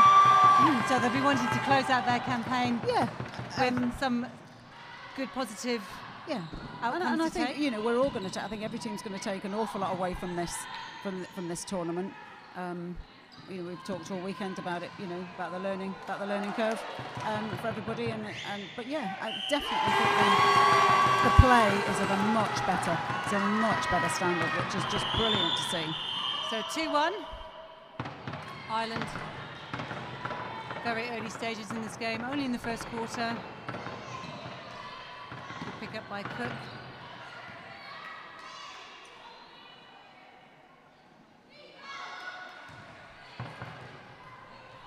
Camilleri getting the intercept there.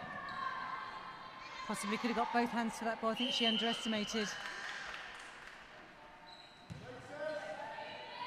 how close it was to her. So trying to force the ball in, just not going to get over the height of Muscat and Camilleri. So turnover to Malta.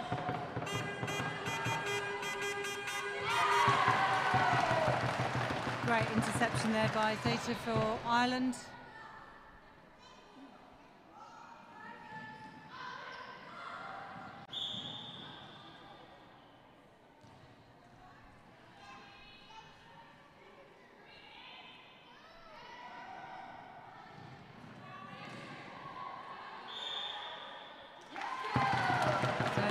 Called.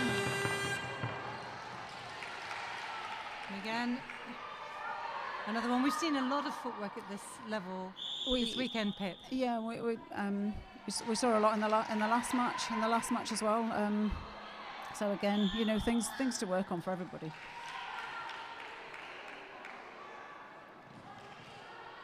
Good choice to pop the ball to Killia. She levels the score, 2-all. Malta centre pass.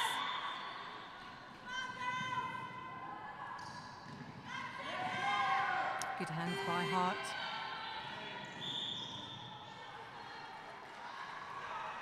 Malta just need to keep driving onto that ball. If they stop, it's allowing Ireland to come around, get the tip. Just slightly hesitant, maybe giving that ball as well first time. Unlucky. So Hayes coming away. Footwork, unlucky there. By Gacy, did well to get the interception, couldn't quite keep it grounded.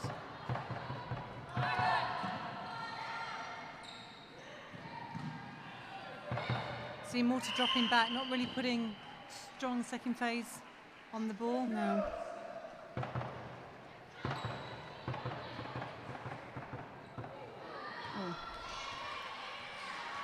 So a bit of end-to-end at the moment, only 2-all so far, 6 minutes gone in this first quarter between Malta and Ireland. Oh dear. Looked a heavy fall, but she's bounced back up. Oh, what a shame. So she seems to be okay, which is always the most important thing. Malta now bringing the ball down. Hayes saw that coming, a mile off. I think Malta have a temptation as they're gathering pace and transitioning to keep putting the ball higher and higher, and that just allows the defence at the back there for Ireland to read the game really well, which Hayes did. Offside in the circle.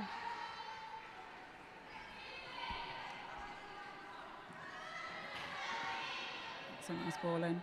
Oh. So Maguire. Good shot by her. 3-2. Ireland lead.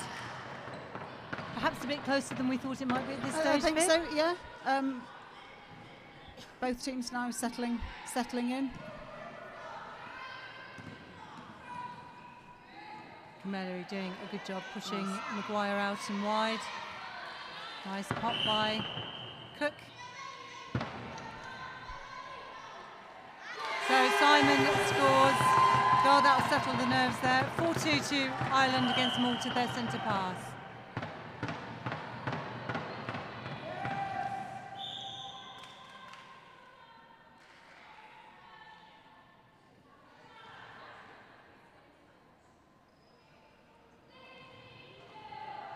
So interesting sometimes choice of using that bounce pass. Yeah, and not always effective. Yeah. And again, I think that's just that slight hesitation. If you give it first time, might be slightly more effective. So Malta really dropping off on that second phase. Offside in the circle again. So good turnover of the ball, gain possession, and then immediately unforced error. It's not quite ready. A lot for these coaches to work on after the tournament, Pip. Yeah, I think so. And again, what's great with this live streaming is that we can rewatch this and we can learn from the play, learn from the different matches that we've all played. And I think that's one of the great benefits of this live stream.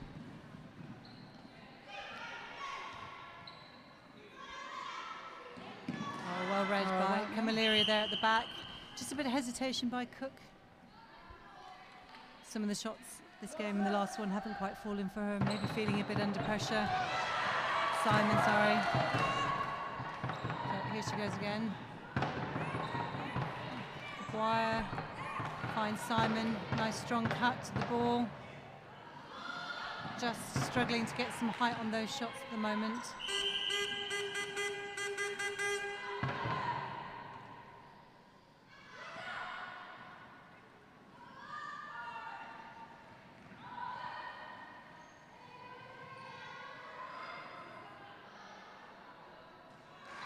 Good choice. Good interchange between the shooters. Throw in to Malta outside the goal circle. Hayes been having a good tournament so far, and a goalkeeper for Ireland, and forces the ball. Good pressure by her.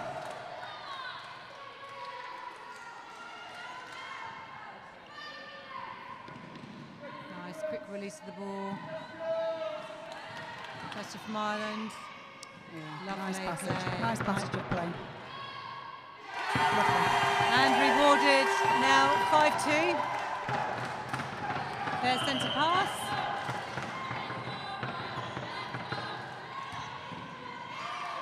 Oh, unlucky not to be able to keep it in there, Maguire. So 4.5 minutes to go of this last game here on day 2.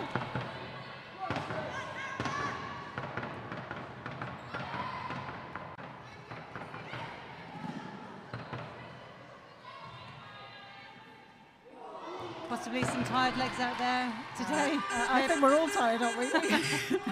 But yeah, there'll definitely be some tired legs, and again, you know, sometimes the team's playing two games in a day. The second game,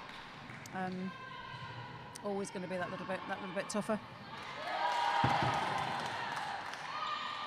But again, that's what this is all about. That strength, getting that strength, that resilience, and putting that performance in.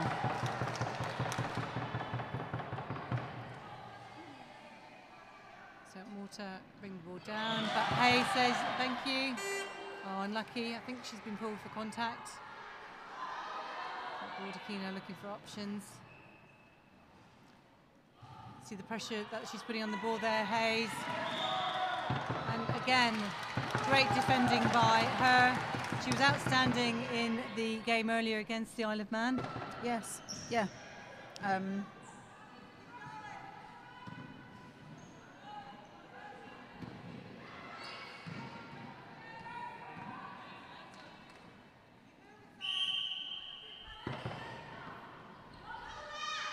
Lovely option from Simon, their captain. Little pop in and out. 6-2, Ireland now lead. Gibraltar centre pass. But pleasing to see Gibraltar doing so, Malta doing so well here this afternoon. Absolutely, because I do think they do bring the ball down the court really quite nicely, and sometimes it's just that last bit, that they struggle to finish off sometimes. And for many of these young players, Malta don't play at this level of competition, so the only time they get to experience international to the wide games is when they come to an event like this. Yeah, and that's great that they're here and willing to compete. And I think we're quite excited for the Open in May that Malta seniors will be competing. So Ireland, 2 minutes to go. Oh, Simon was offering there on the baseline, and again spotted well by Hart, and she shot. That's great play by her. Lift her confidence now. 7-2.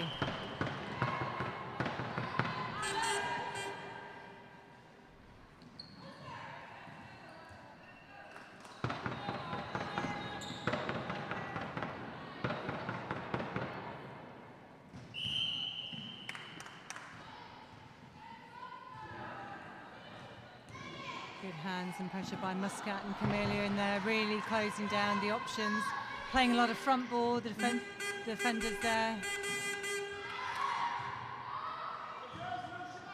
High ball by Malta. When it gets a bit tough and they can't see first options, they're putting it up, and of course Ireland reading the game really well.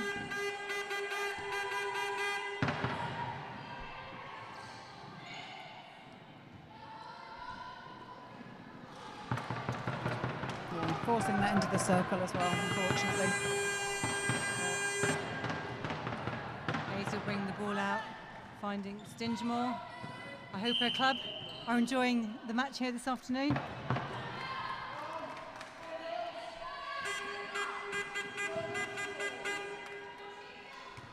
Oh, that was a bit unlucky. A bit of miscommunication there about what was happening.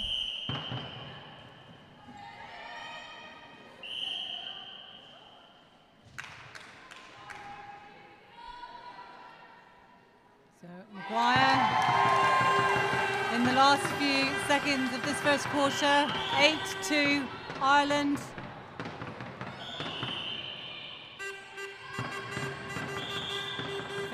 bit of confusion over whose centre pass it is.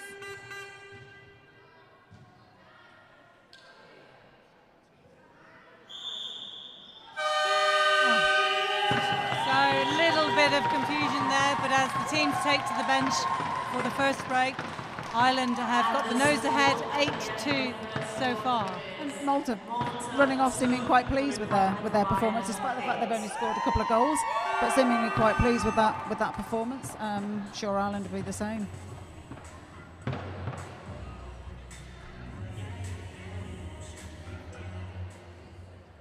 So some really positive play by both sides.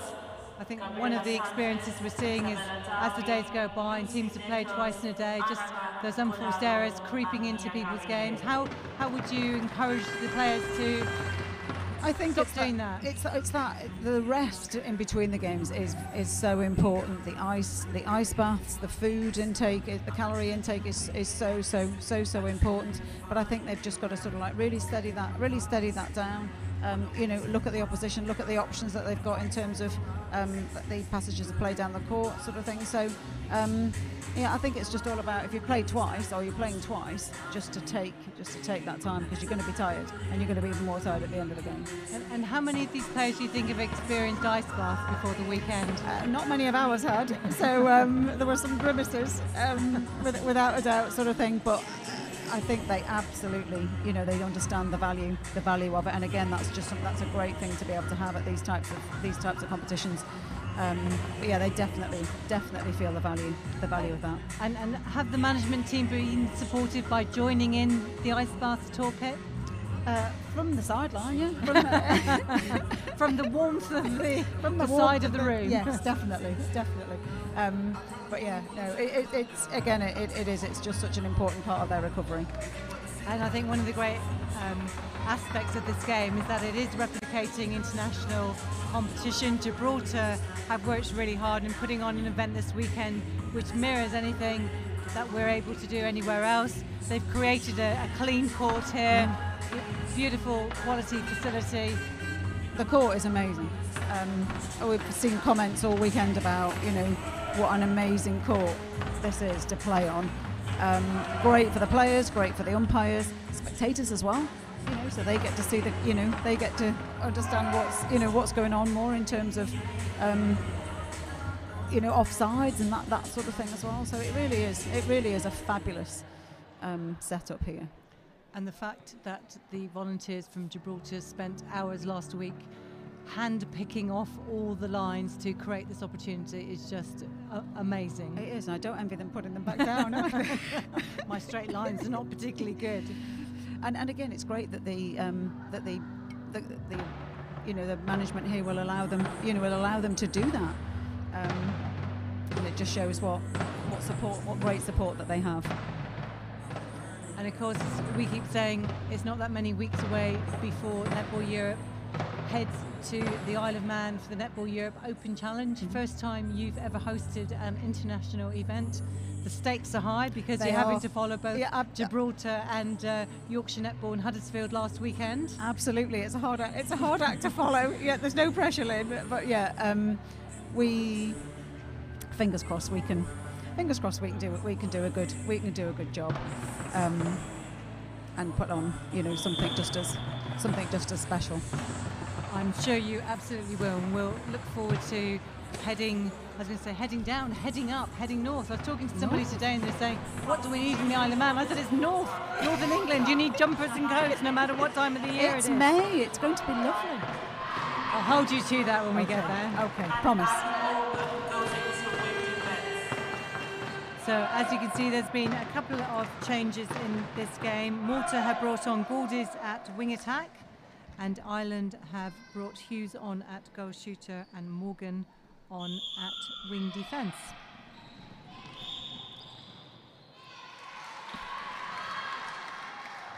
It's a nice early turnover for Malta.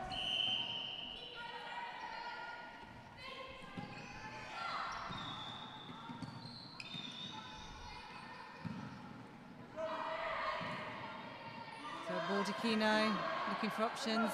Oh, just going to be careful of that sideline. Wasn't quite aware of the space on the court. Well chased there by Galdis, just come on, making herself felt on the court.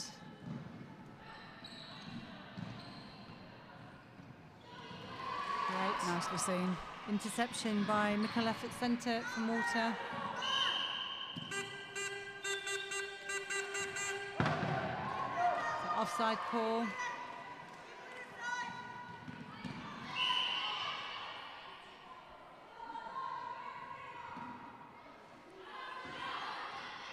Nice pass to Bordicchino. And lovely shot by her. 8-3. Ireland leads.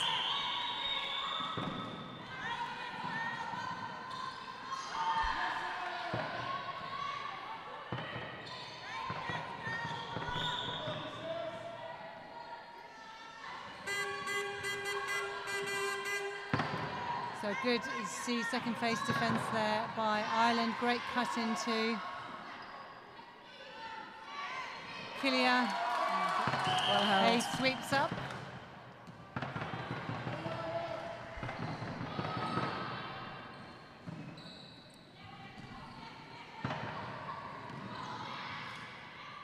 Just looking for two options. Trying to work the ball down to the edge of the circle. Another offside.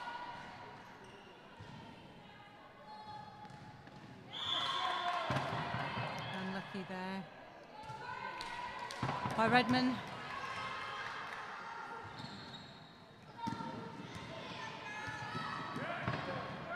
Oh. Just not confident in getting hold of that ball and pulling it in. Something for Malta to think about in practice.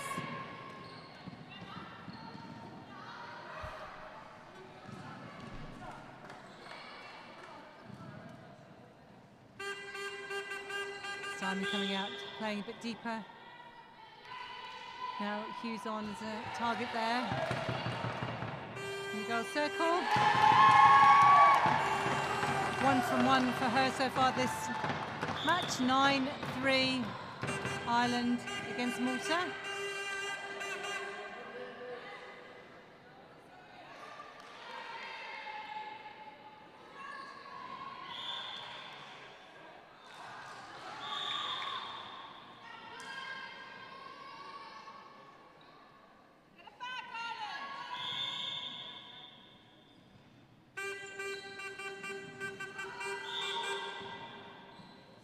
There is a bit of a balance between obviously the contact and allowing the play to flow. Yeah. It's Good pressure by Ireland there. They're just hesitating in Malta, aren't they? Not quite sure where to get the feed in. and just those few little handling errors. Ireland just that little bit more secure on those passes. Well, driven on the baseline by Hughes. 10-3 now, they lead.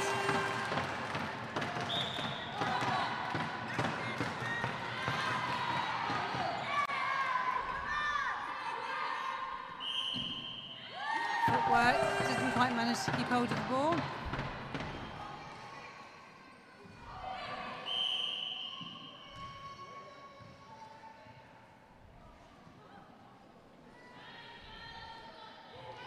Just a bit scrappy from both sides in this quarter, isn't it? Very low scoring. So far 2-1 with nearly 5 minutes gone. I think that was the same in the first quarter. It's quite slow to start, and I suppose, you know, a low score for the first quarter all round, really. Maybe they can up the pace in the next few minutes.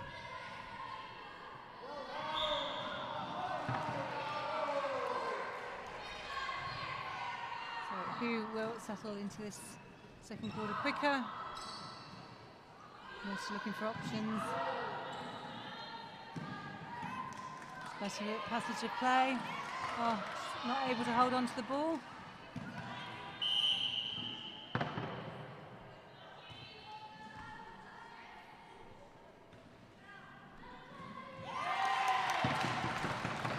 Pressure again by Ireland.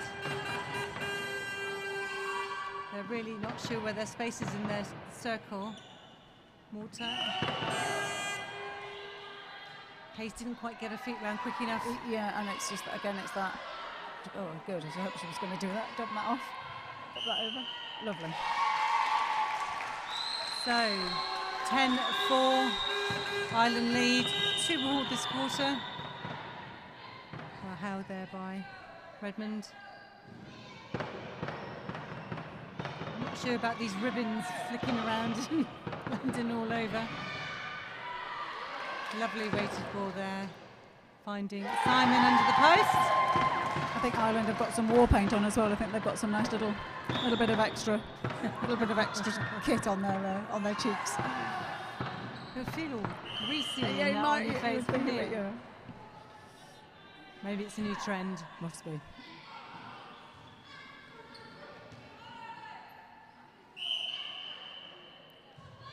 So Baldacchino with the ball. Oh, Lovely shot by her. 11-5. So only 6 goals in it. Malta have done really well to keep Ireland to the scoreline. I think they have. I think they're really trying to slow it down. And there you go again. Muscat, their captain. Yeah. Oh, unlucky. Yeah. Footwork ball. Nice split landing by Hughes. A lovely shot by her. 12-5.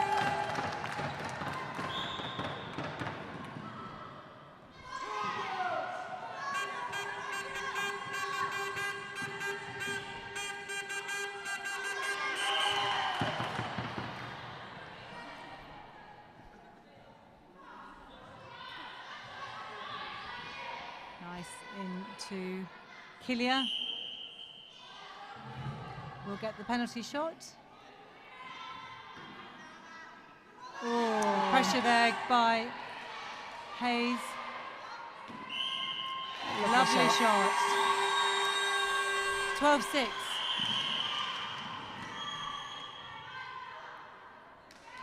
Substitution.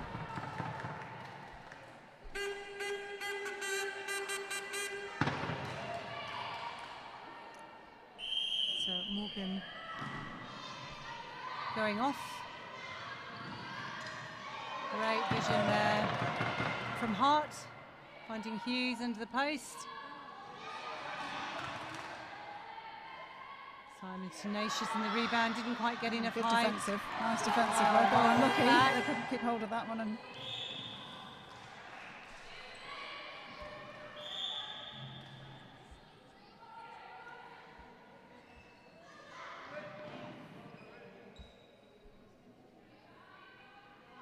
lovely shot again by Hughes. 13-6. And a lot of these players young. I think there's a 13-year-old in the Malta side, and 14, 16-year-olds, 15. And that's great because they've got another few years at this competition. So definitely an opportunity for them to build for the future. Substitution for the Republic of Ireland, Kerry Brown coming in as wing defense.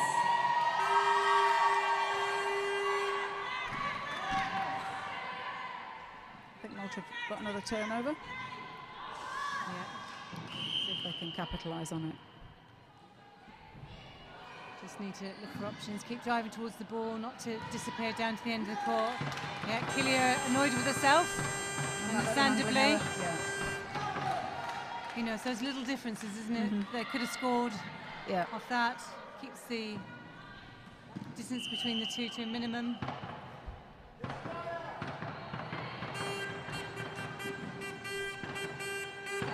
So really good strong play by Ireland, finds Hughes under the post. Remember, if you are listening in, do send us your comments. Use our hashtag NEU17 challenge. We'd love to hear from you. Richard White, know you're listening back in the UK. Glad you've joined us again. I hope you enjoy the netball and the commentating here this afternoon as much as you did earlier on this morning.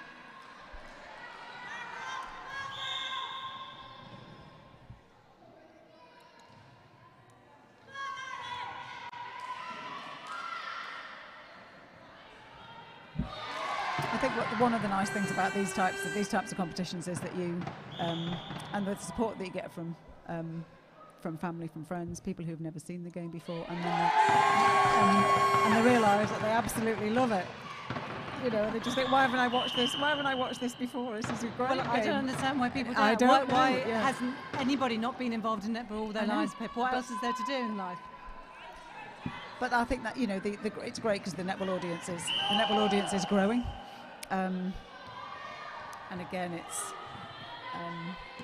because of the profile that it's now got. And it's right. We want to, I think, in the region, celebrate all the role models in sport. It doesn't matter if you're in the championship section or the challenge section, where you sit in the world. And we were talking yesterday about the world rankings for some of these teams. So at the moment, we know the Ireland Senior Open team are ranked 20, Gibraltar 31, Switzerland 38. Isle of Man yet to get your world ranking, but at the Open in May, if you play your matches there, you should qualify. We should qualify, yeah. So, and again, it'd be really interesting to see where we come in. Bearing in mind the matches that we played last year, and that we'll play this year as well. We get obviously six more matches this year. Five last year. But yeah, again, that's just for us. That's just such an achievement. So Malta keeping on the pressure there, having a really good first half here against Ireland. Ireland leading 15-8, just under 3 minutes to go, and there we go. That was a nice tip. As soon as Malta put that air ball up, it just gives the Ireland team lots of opportunity to read the ball. Really quick play down that court as well, and finishing with a goal. Great transition. 16-8, Ireland, their centre pass. Oh, lovely ball straight into the top of the circle.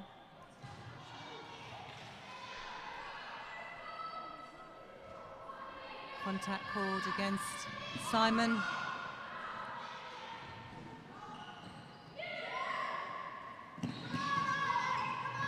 There's the options, Killia. Needs to give a move there, Hughes.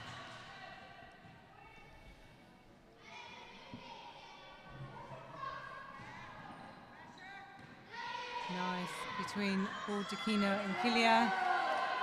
Oh, fell back into her hands. Lovely. Great pressure by Hayes, the goalkeeper for Ireland. But that takes Malta 9-16, their centre pass. We're still a minute and a half. Oh, unfortunate. Again, a turnover, critical game. They've worked so hard to turn over the Ireland centre pass. And they do work really hard as well. And then, you know, once they've, if they've got a turnover or something, you can see that their bench is really, really excited about that. And but yeah, it is just a shame that sometimes they can't finish that off. But all credit to them for giving it a good go.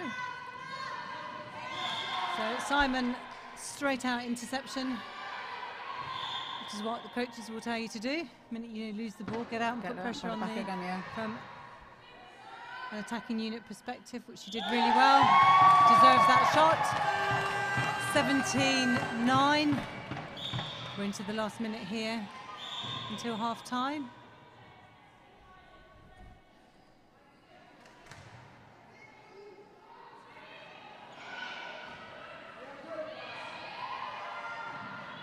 Nice choice there by Redmond, finding Hughes.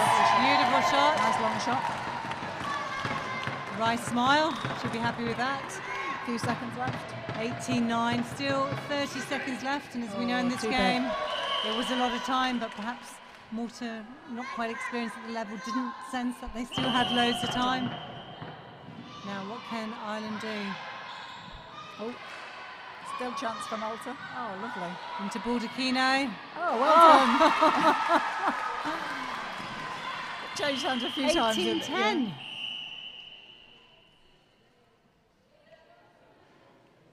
So the umpire indicating caution against the centre for deliberate delaying the play from Malta. So the teams will now take to the bench for half-time. Ireland 18, Malta 10. So really good quarter by both these teams. I think Malta will be really pleased with themselves. I think they're really limiting Ireland at the moment. So, but yeah, I think they should be really pleased with themselves. So yes, 10-8 to Ireland in that quarter. Wow. But if Ireland had perhaps capitalised a little bit more, there might have been more of a gap. But Malta really put pressure on them in that quarter. Absolutely. So I think that's probably Malta's strongest quarter of the competition. Oh, excellent. So really, really pleasing for them. And again, you can see how every team is improving with every game that they're playing. And again, that's all to do with the opportunities of the competition as a whole. I'm sure they'll be really pleased. So we will now bring you some of the highlights from the first half of this match between Malta and Ireland, which Ireland are leading 18-10 at half-time.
So as we can see, some exciting passages of play there by both teams. We're being treated by an Irish rendition from the crowd here this afternoon.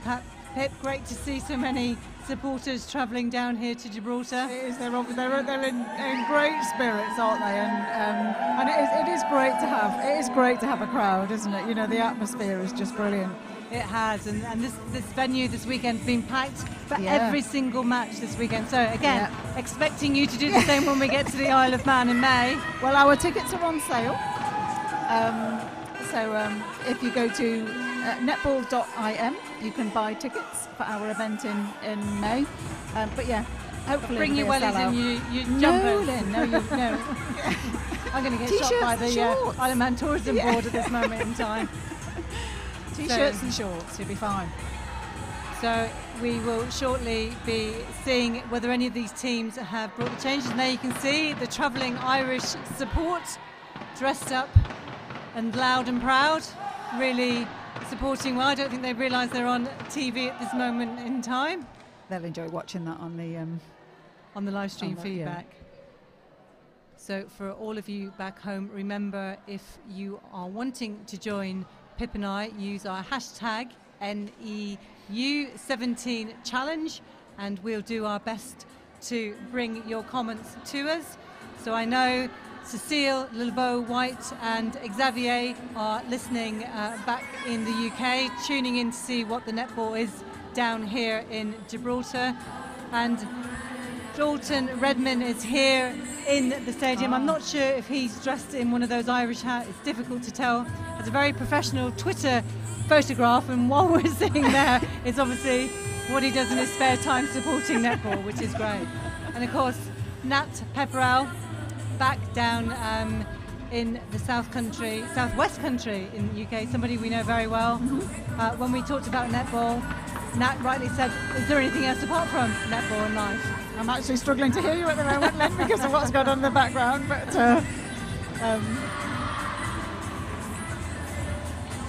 And of course, those of us who still work full-time but spend our time voluntary, we do work in our spare time is what I say. Yeah, we've got full-time jobs, haven't we? Yeah. And full-time Full-time volunteering. Yeah, full-time volunteering as well. Yeah. We fit a bit of working around that as and when we have to Don't pay tell the our bills. bosses.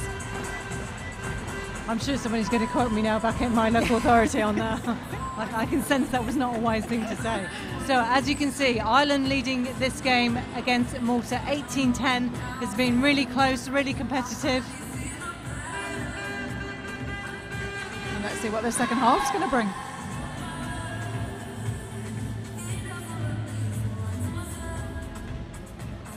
You can't see it, but to my left down here, we can see the ball girls doing some very good quality flossing at this moment in time. Yes, they've just been warming up as well, so they're obviously really keen to get going. And no, they don't know they're being watched. I think they don't. Yeah. So we will, as always, bring you the substitutions as they bring them to us from the bench. The team's just getting prepared now to come back on for the last quarter. I can tell you there's been a couple of changes for the sides. For Malta, Gating gone on at wing defence.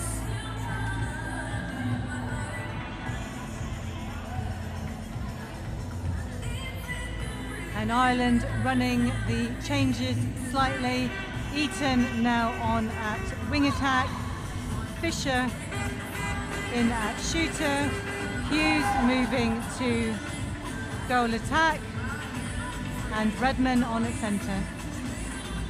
So a new attacking combination there for Ireland. Maybe just to give them a few more options. Yeah, and possibly to sort of give them a little bit more of a boost, increase their score.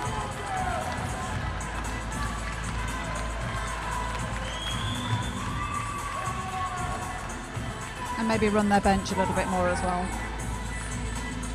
So we're just waiting for the umpires to take control of this game as we start this second half of the last game here. 8 out of 10 this will be today. 2 more really good quality matches tomorrow. Malta for centre pass.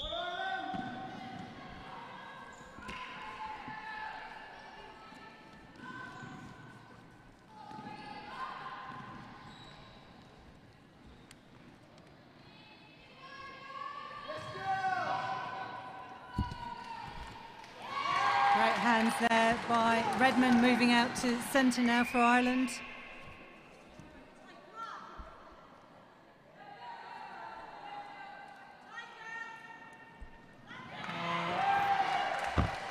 It's better lucky because that was a really nice read. Yeah, Brown did read that game, that pass really well.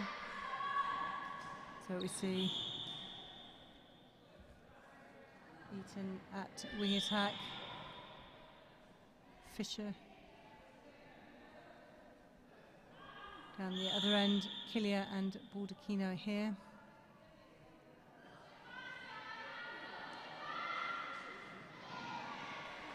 Just attempting that pass, Baldacchino taking a nice step backwards to give her space over the range of Stingemore.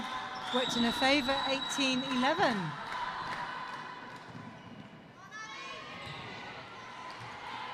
Good pressure again by Camilleri at the back there for Malta.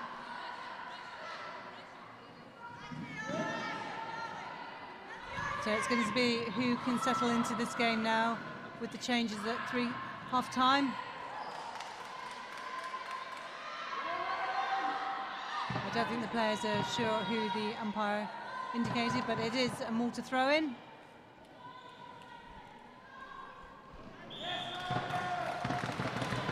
Out of court call for the goal attack. Stingemore, her club back home, will be enjoying watching this game. Possibly a little bit too tight for them at this moment in time, close for comfort perhaps. Well, anything can happen, can't it, And a great shot by Fisher there, having come on at half-time. 19-11 now the score. Looking for some options, but contact against Baldacchino called.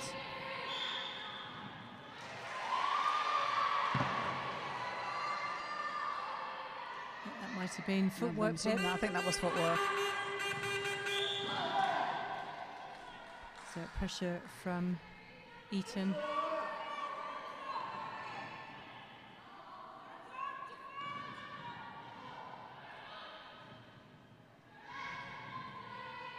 Good patience shown by Malta. Kilia. Unlucky shot, so Hayes, that transition down really quick, lovely play.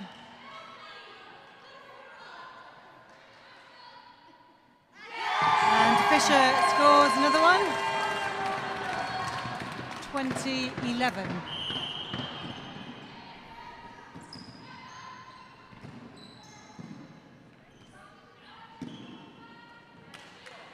Nice ball into Hughes.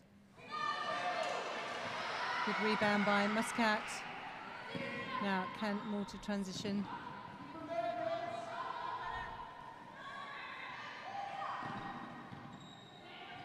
The timing of their movement doesn't quite relate to the receiving of the ball by the ball handler.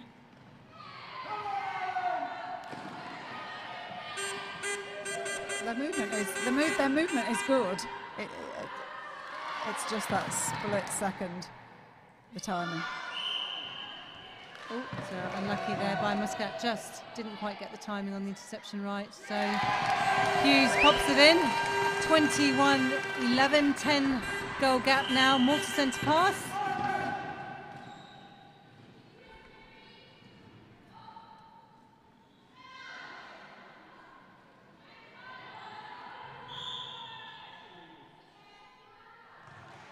So Kilia will take penalty shot, looking for Baldacchino to pop. Lovely elevation by Hayes again, really effective all tournament. She has been really effective, and I think we picked up on her elevation when we've played them earlier, and great timing on that. Oh, unlucky goal shoot. Can't quite keep hold of that.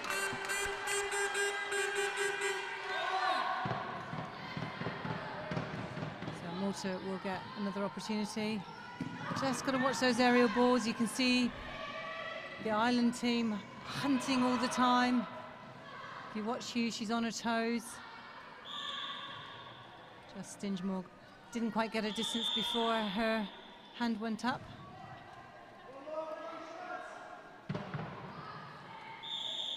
So Kilia can shoot, which she does. 21-12.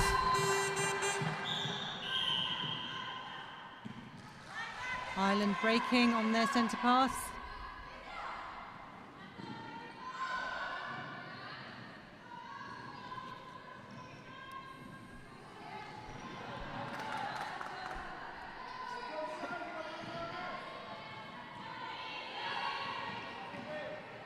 So it's trying to set up the opportunity there. Baseline drive by Hughes, option long in there. Hughes. Oh, that's a really nice shot. Really nice shot from the goal attack. So 22-12.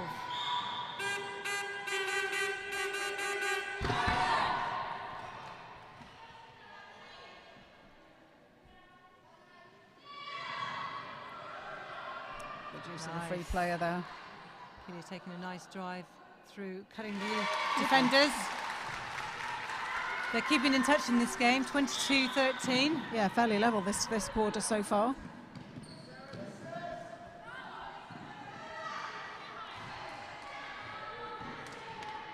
Good defensive pressure there by Muscat and Camilleri.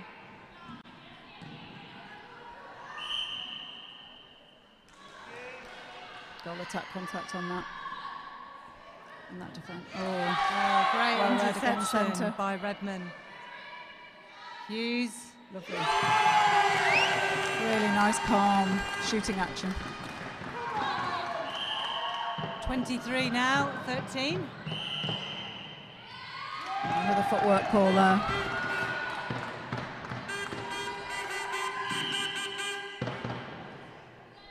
So Ireland will have a bit of a break tomorrow until 12 noon when they play host Gibraltar.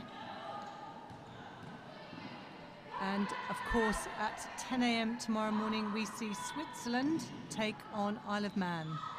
So tune in to more international netball tomorrow morning before we find out who will take the challenge event this weekend and win that promotion place to the championship in March next year. I mean, that's just, I think that's fun. It's just a fantastic opportunity, isn't it? And we witnessed last week, you know, the Emirates absolutely delighted to be in that position, and did and well, staying there. held their own. Absolutely. Yeah. So we know that sadly someone had to be relegated. That was Northern Ireland. So we will see them here next year. And one of these teams will be playing in the championship. I know that there are a number of Emirates players watching back home in the management team. I've had a tweet from one of them saying they feel strange not actually being here this weekend. Yeah, we're missing them, aren't we? You do form really good friendships off court here in netball. Absolutely, and we've really found that in terms of every team, and we've been doing some networking and, you know, talking about having friendlies and, you know, with our neighbours.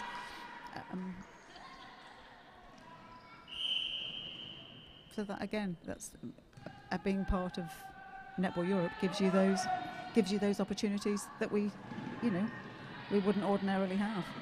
Oh, well read by Stingemore.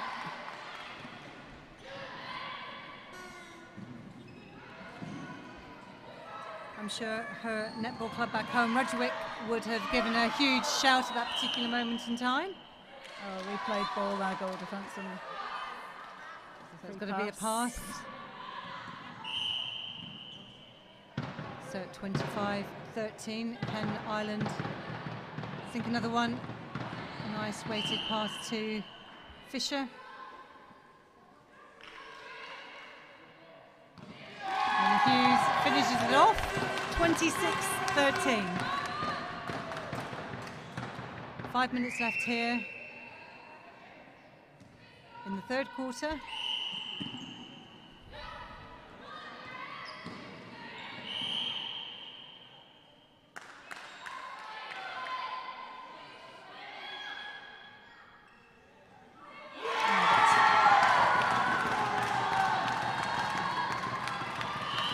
So 27-13 gap now, 14. Malta have done well up to now to keep within touching distance, but I think that, yeah, they have, and that was just a little bit unfortunate again. Couldn't quite keep hold of the ball. Good pick up by Hughes. Oh, and Ireland just having a few more opportunities now, and just to increase their scoreline now.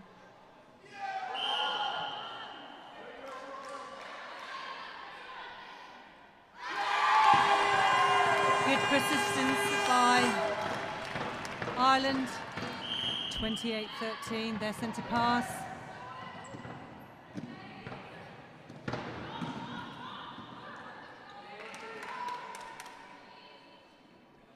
Good tip by Camilleri there. Nice timing. So both these teams will be getting set individual quarter objectives. Yeah. Out there, so Malta will still have an awful lot to take from this game. They've certainly grown as the event has gone on. So 4 games in 2 days for them. We'll talk to their captain, Cheyenne Muscat, after the game, see what an experience it's been for Malta.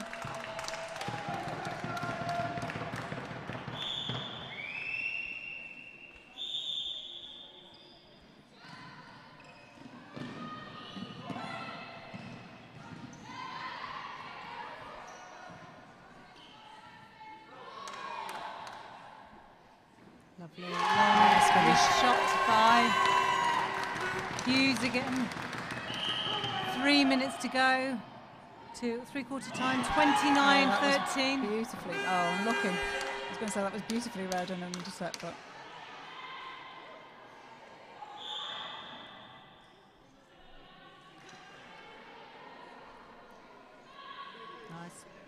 Long attempt by Baldacchino, didn't quite fall, but out.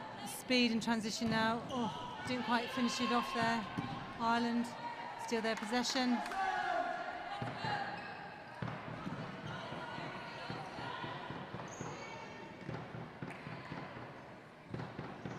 Good cut there by Fisher, making herself available.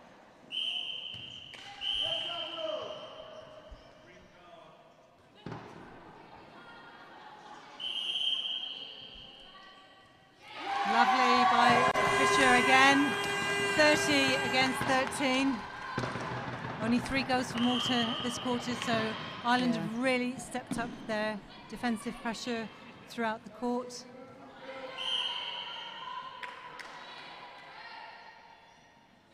I think Ireland playing with a little bit more confidence now as well.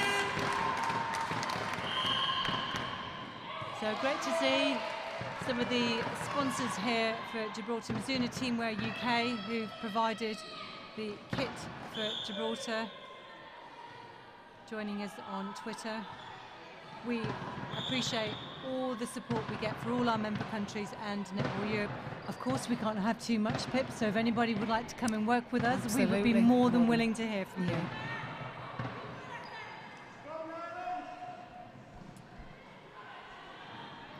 Something that we found that quite interesting is that when we announced that we would host the Open, that some companies approached us. Really? Yeah. So that was really quite exciting and want to be involved, and actually giving us some of their staff as volunteers. It's great. So still 31-13, just over 40 seconds left here. Can Malta get another goal? Kilia going to have a go? Oh, 3-second call, unlucky.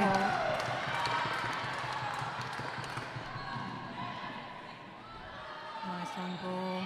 They'll be aware. Still 2 minutes on the clock. No need to throw away the ball.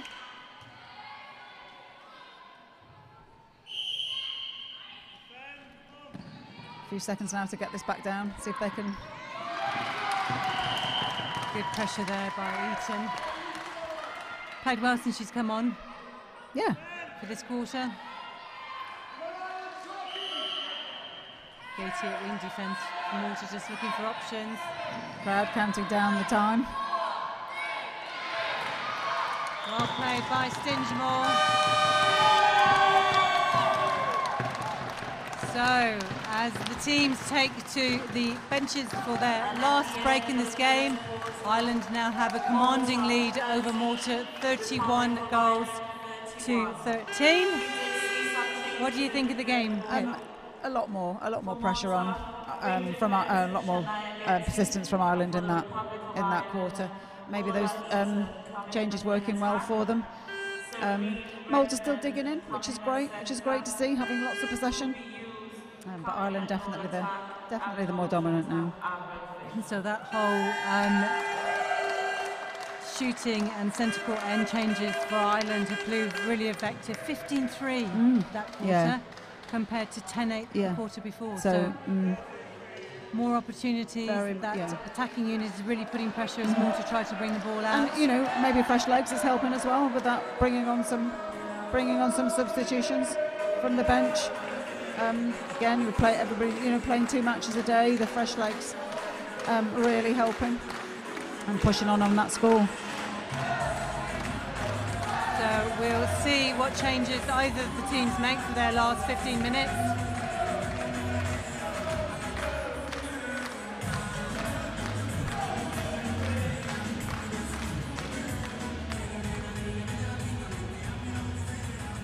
Let's hear a big cheer for Malta. And an equal cheer for the Republic of Ireland. So fantastic travelling support, as we can hear, for both of these teams in the arena this afternoon. And it's just so important knowing that you've got that support. I think it's absolutely fantastic. So do you think the Isle of Man will embrace netball when we bring the roadshow there in May? Well, I hope so. There are 15 clubs on the island, 36 senior teams. some of those clubs have got quite a good junior section, so we've got, you know, quite a nice pathway. Absolutely loads of under 11s, really keen. So the future's looking very bright for the Isle of Man. Yeah.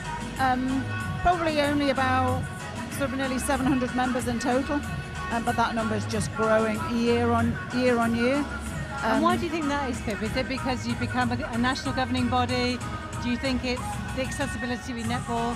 We know that the success of England when they took that gold medal against Australia last year, and that final throw of the ball, the final penalty, has really had an impact not only for England but for the whole region. And absolutely, and I think that has had an impact.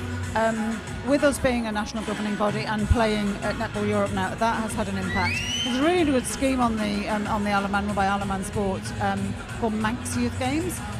So they run, it's like a little mini Olympics over one day, where they have lots of different sports, and they go out to the schools and say, why don't you try this?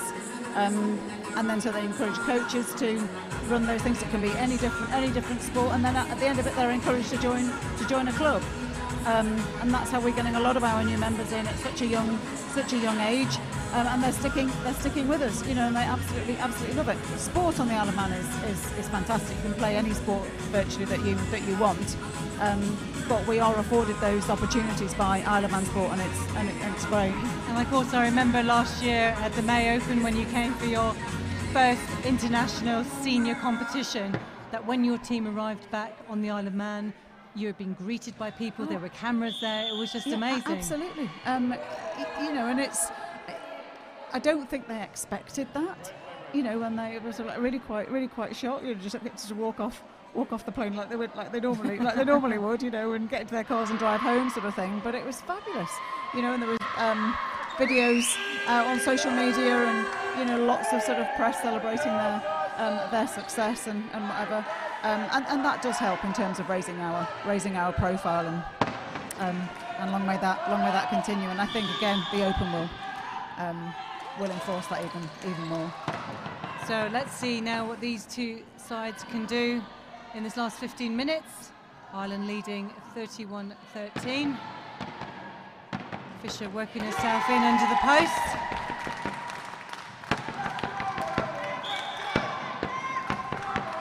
Just about here, us down here with the fantastic support from the Irish behind us.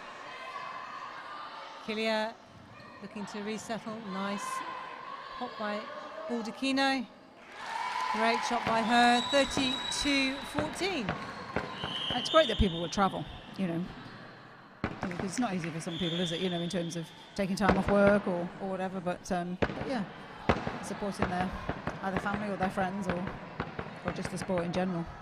And of course we know Gibraltar really, as a country, very small but very ambitious country, really value tourism, and they see the impact that sport can make, and the fact that when they successfully host events of this nature, it's a showcase for them for the rest of the world, the rest of the region, to see Gibraltar itself too. For their, as you say, for their tourism. Another one by Baldacchino. And the spectators getting to see the tourist attractions while they're here as well as seeing some great netball. 32-15.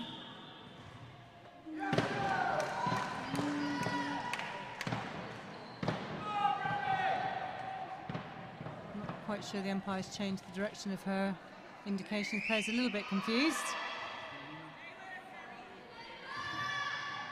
So again, do wonder sometimes about the advantage rule there. They've had to bring it back. They've lost seconds of the play. Yeah. But difficult for everyone in the game.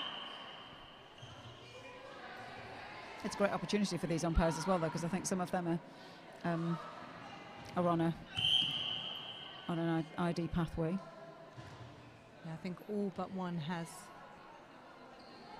not umpired at this level before, so we know that the development of our sport isn't just about giving the players opportunity. We need to have the best quality bench officials, technical officials, umpires, coaches, absolutely, mentors, volunteers, everybody. It's mind-blowing, really, isn't it, when you think what you need to put on an event, or of this nature in terms of the umpires, in terms of the volunteers.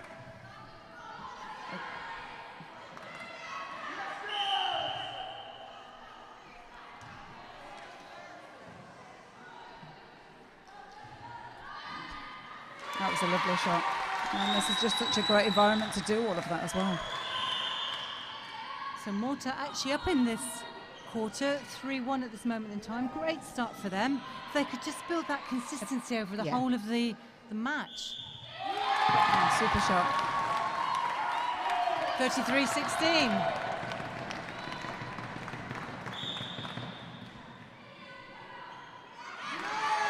A lovely tip there to win that ball.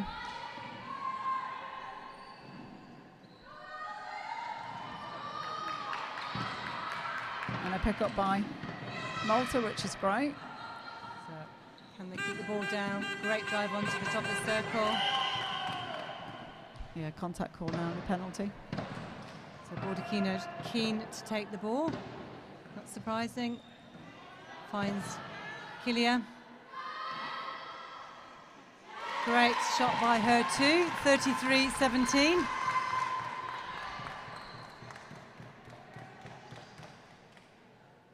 So Malta have already outscored their total in the match last year when they faced Ireland back in October, which of course shouldn't have been in October. No, it shouldn't have been in October. No. It should have been in March. In March. But we had both the beast from the east and Storm Emma who really put pressure on that decision making. I remember having Netball Europe having to make that call on that Wednesday night, really difficult. But I still believe, I think we all do, that it was the right call to make. You know, the and again, conditions. it would be some of those players. It might be the only time that they get the opportunity to play. But it was fabulous that Netball Europe were able to do that. And of course, thanks to Republic of Ireland for being able to re-host the game when it happened in October. So 34-17.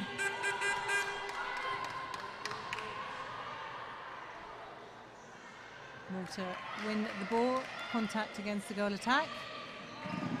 Looking for options.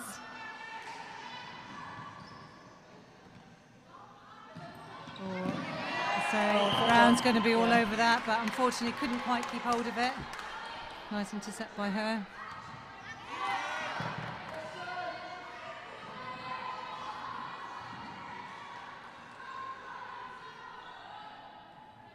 Lovely Took shot. a nice time on that shot. Great to see the support here for Malta too. It's always great to get your first. Just been subbed on and. Yep. 34-18. Yes, good hands again by Mikolev now in at goal defence.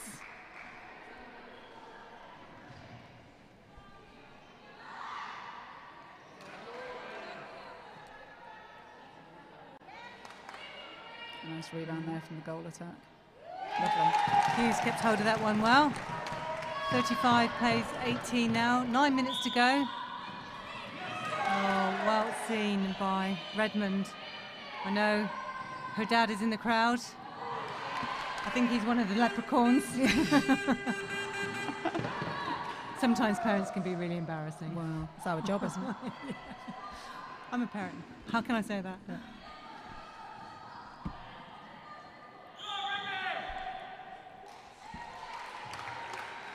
So contact called against Redmond for bringing the ball into the hands, I think, of the Malta player. But she says, okay, well, I'll just come and get it back again.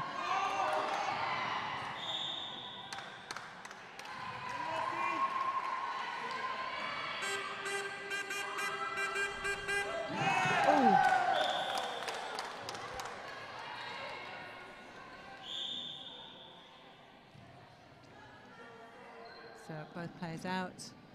Redmond now looking for options. Hughes. A quick flick of the hair. Lovely. Shooters like to settle. 36 now plays 18.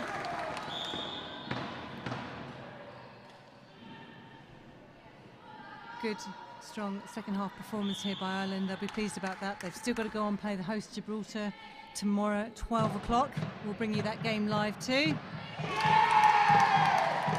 So lots of choices for the coaches tonight to make. I think so. Some good rest.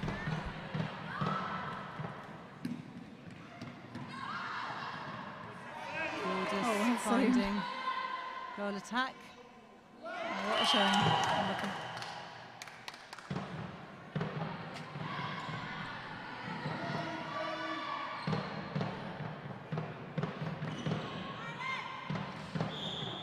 Lucky there. Larry just not quite taking the clean.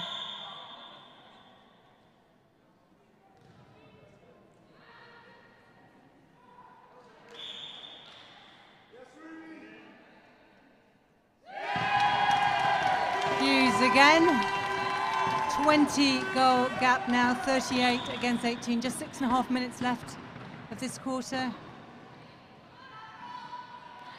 Great interchange, Fisher and Eaton. I think Ireland was just sort of taking it up a pace now, running away with it a little bit.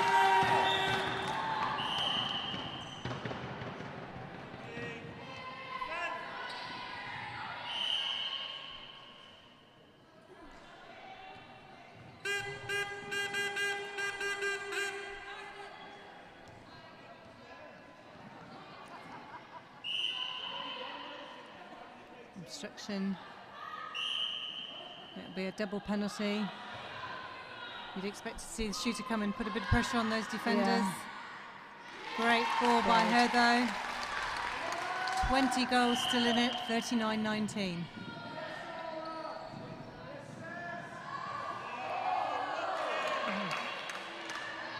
We saw yesterday by Malta.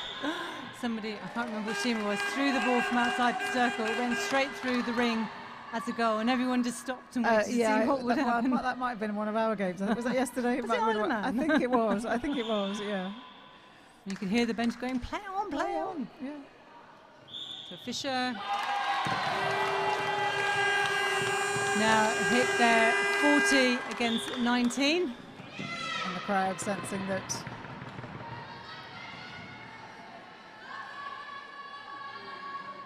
nice shot again by Baldacchino. sensing that A, there isn't too much time left, and B, that they're really putting some... Keen to keep pushing on, aim for their half century. Oh, but well read by Camilleri there.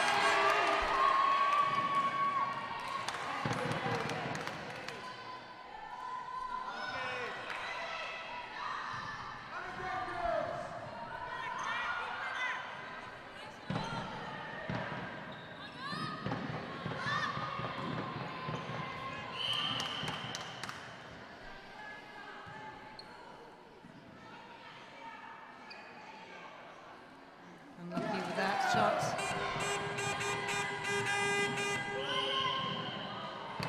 White cord. Ireland is going to want to capitalise on their good passages of play, close out the game well, build that momentum and that feeling of confidence ready for their game tomorrow.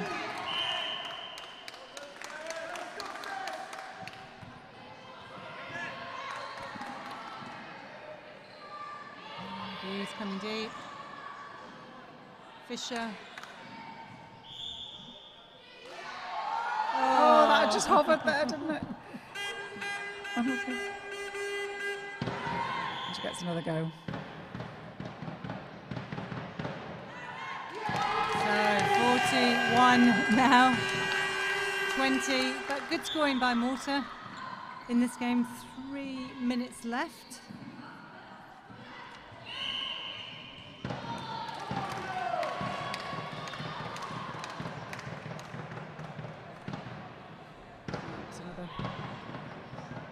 They've got stronger as the competition has gone on, I think, Malta, haven't they? Definitely. Seeing what they can do.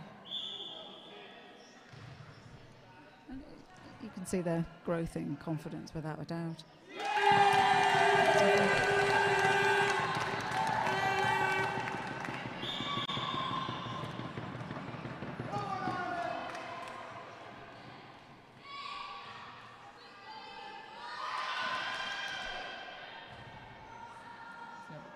good long feed in.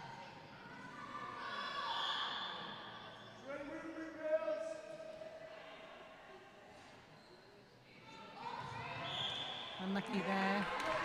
And Fisher, so Malta will have the throw in.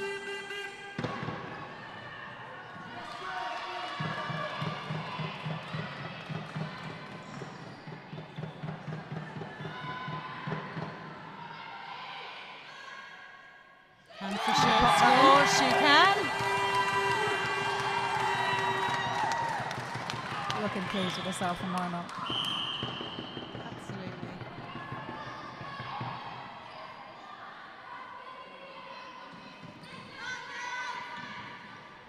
Dicchino not afraid to put the ball up, and that's why. Yep. 43-21. So the pace and the energy and the commitment of all these players still after 2 full days of competition is incredible. Really impressive. Yeah, and again, there's nobody's heads going down. Everybody's still playing with the same level of. Oh, that was superb. Well done. Oh, they can't keep it.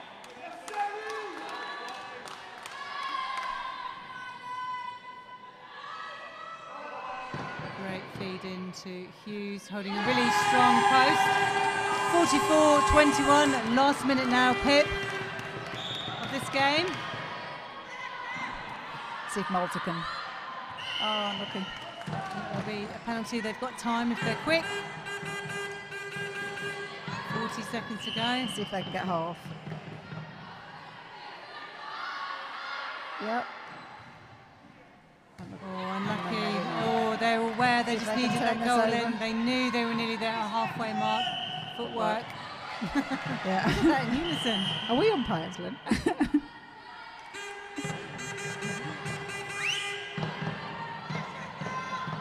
So let's see what they can do as they restart. 14 seconds on the clock. Penalty pass or shot. Will she take it?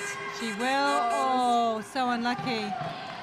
Looking at the clock, aware that that time is rapidly ticking down now.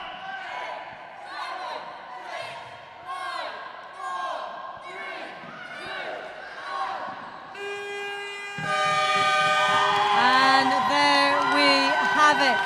The end of this really competitive game this afternoon sees Ireland take the lead, win 44-21 against a really competitive Malta side. Really pleased with the way they come out this afternoon. I think they should be really pleased with themselves as well. All credit to them for their tenacity, their play on the court, their determination. Really, really positive. And of course, this is the end of Malta's campaign. They played their 4 games this weekend, so they can come along and actually relax and enjoy the game. Enjoy the games perhaps tomorrow. go on tour of Gibraltar. Maybe, yes. Yeah, the Rock. So congratulations to both the teams here. Pip, thank you for being with us. Hope you've enjoyed the game this afternoon. Very much so, yes. Thank you for having me. So it just remains to say thank you to you all for joining us this afternoon. Remember, Sunday netball here live from Gibraltar. Join us 10 o'clock local time to see Switzerland take on Isle of Man, and then our final game of the weekend, game 10, 12 o'clock, Gibraltar versus Republic of Ireland.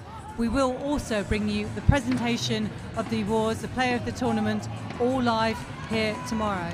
But for this evening, my special thanks go to Netball Europe, Inspire Sport, Gibraltar Netball Association, QTV Sports and GIB Media, all the wonderful volunteers here, and of course to you all at home watching. Enjoy the rest of your evening, and we'll see you back here tomorrow morning.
what's been a really competitive tournament for you? We have all really enjoyed it. It has been an experience for all of us. We have learned so much from the other teams and all of it. So we've seen you improve game on game. You really gave Ireland a really tough match this evening. What will you take away from this game, but the whole event the weekend? It's really fast. We've learned a lot. Have you enjoyed it? Definitely. I'd love to come again. Well, we'll hope you will come back as Malta. So many of your players will have been playing here for the first time at this level? We have played last year also, quite some of us. But there are a few of us who won't be playing next year as we're already 17.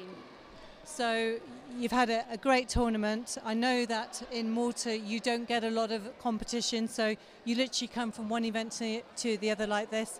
I hope you've enjoyed it. What will you take away from the weekend? I have made a lot of friends as well. This is something I really liked. The tactics they have played and the way they shoot, it's all really good.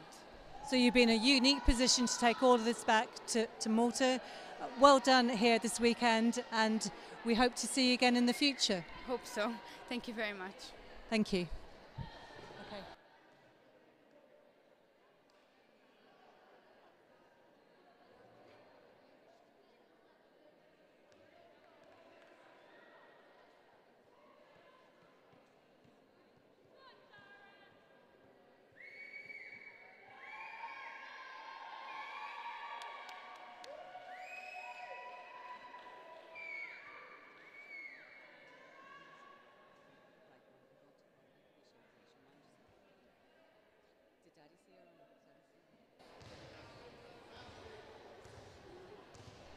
Sarah Simon, captain of Ireland. What a great game against Malta today. How's the team feeling?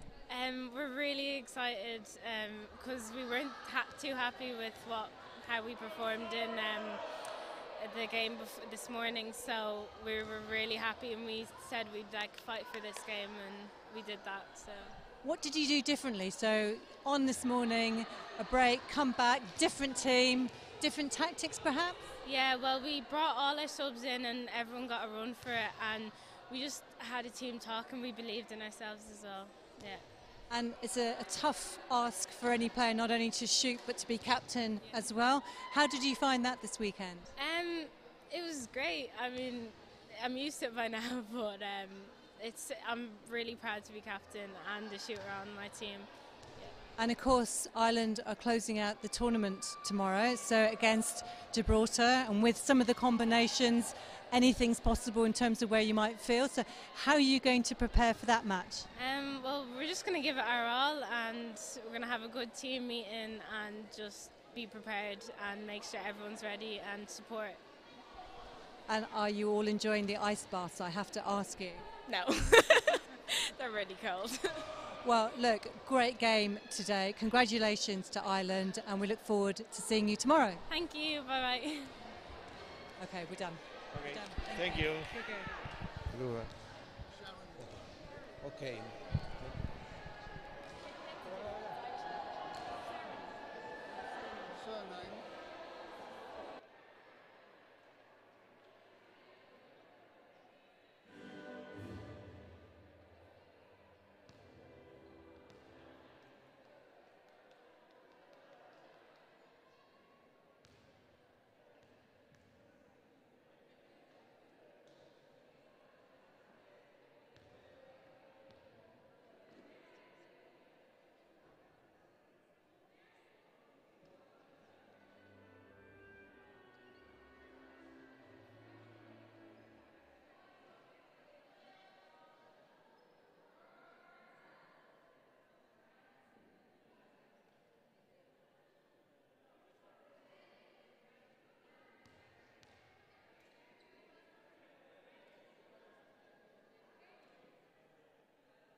Sarah Simon, captain of Ireland, what a game you just played this afternoon. Thoughts on that game?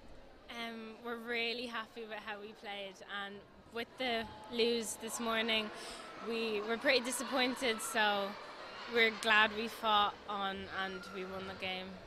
And of course it looked like you made some changes out there, you ran the bench a bit, it looks like everyone's had a game.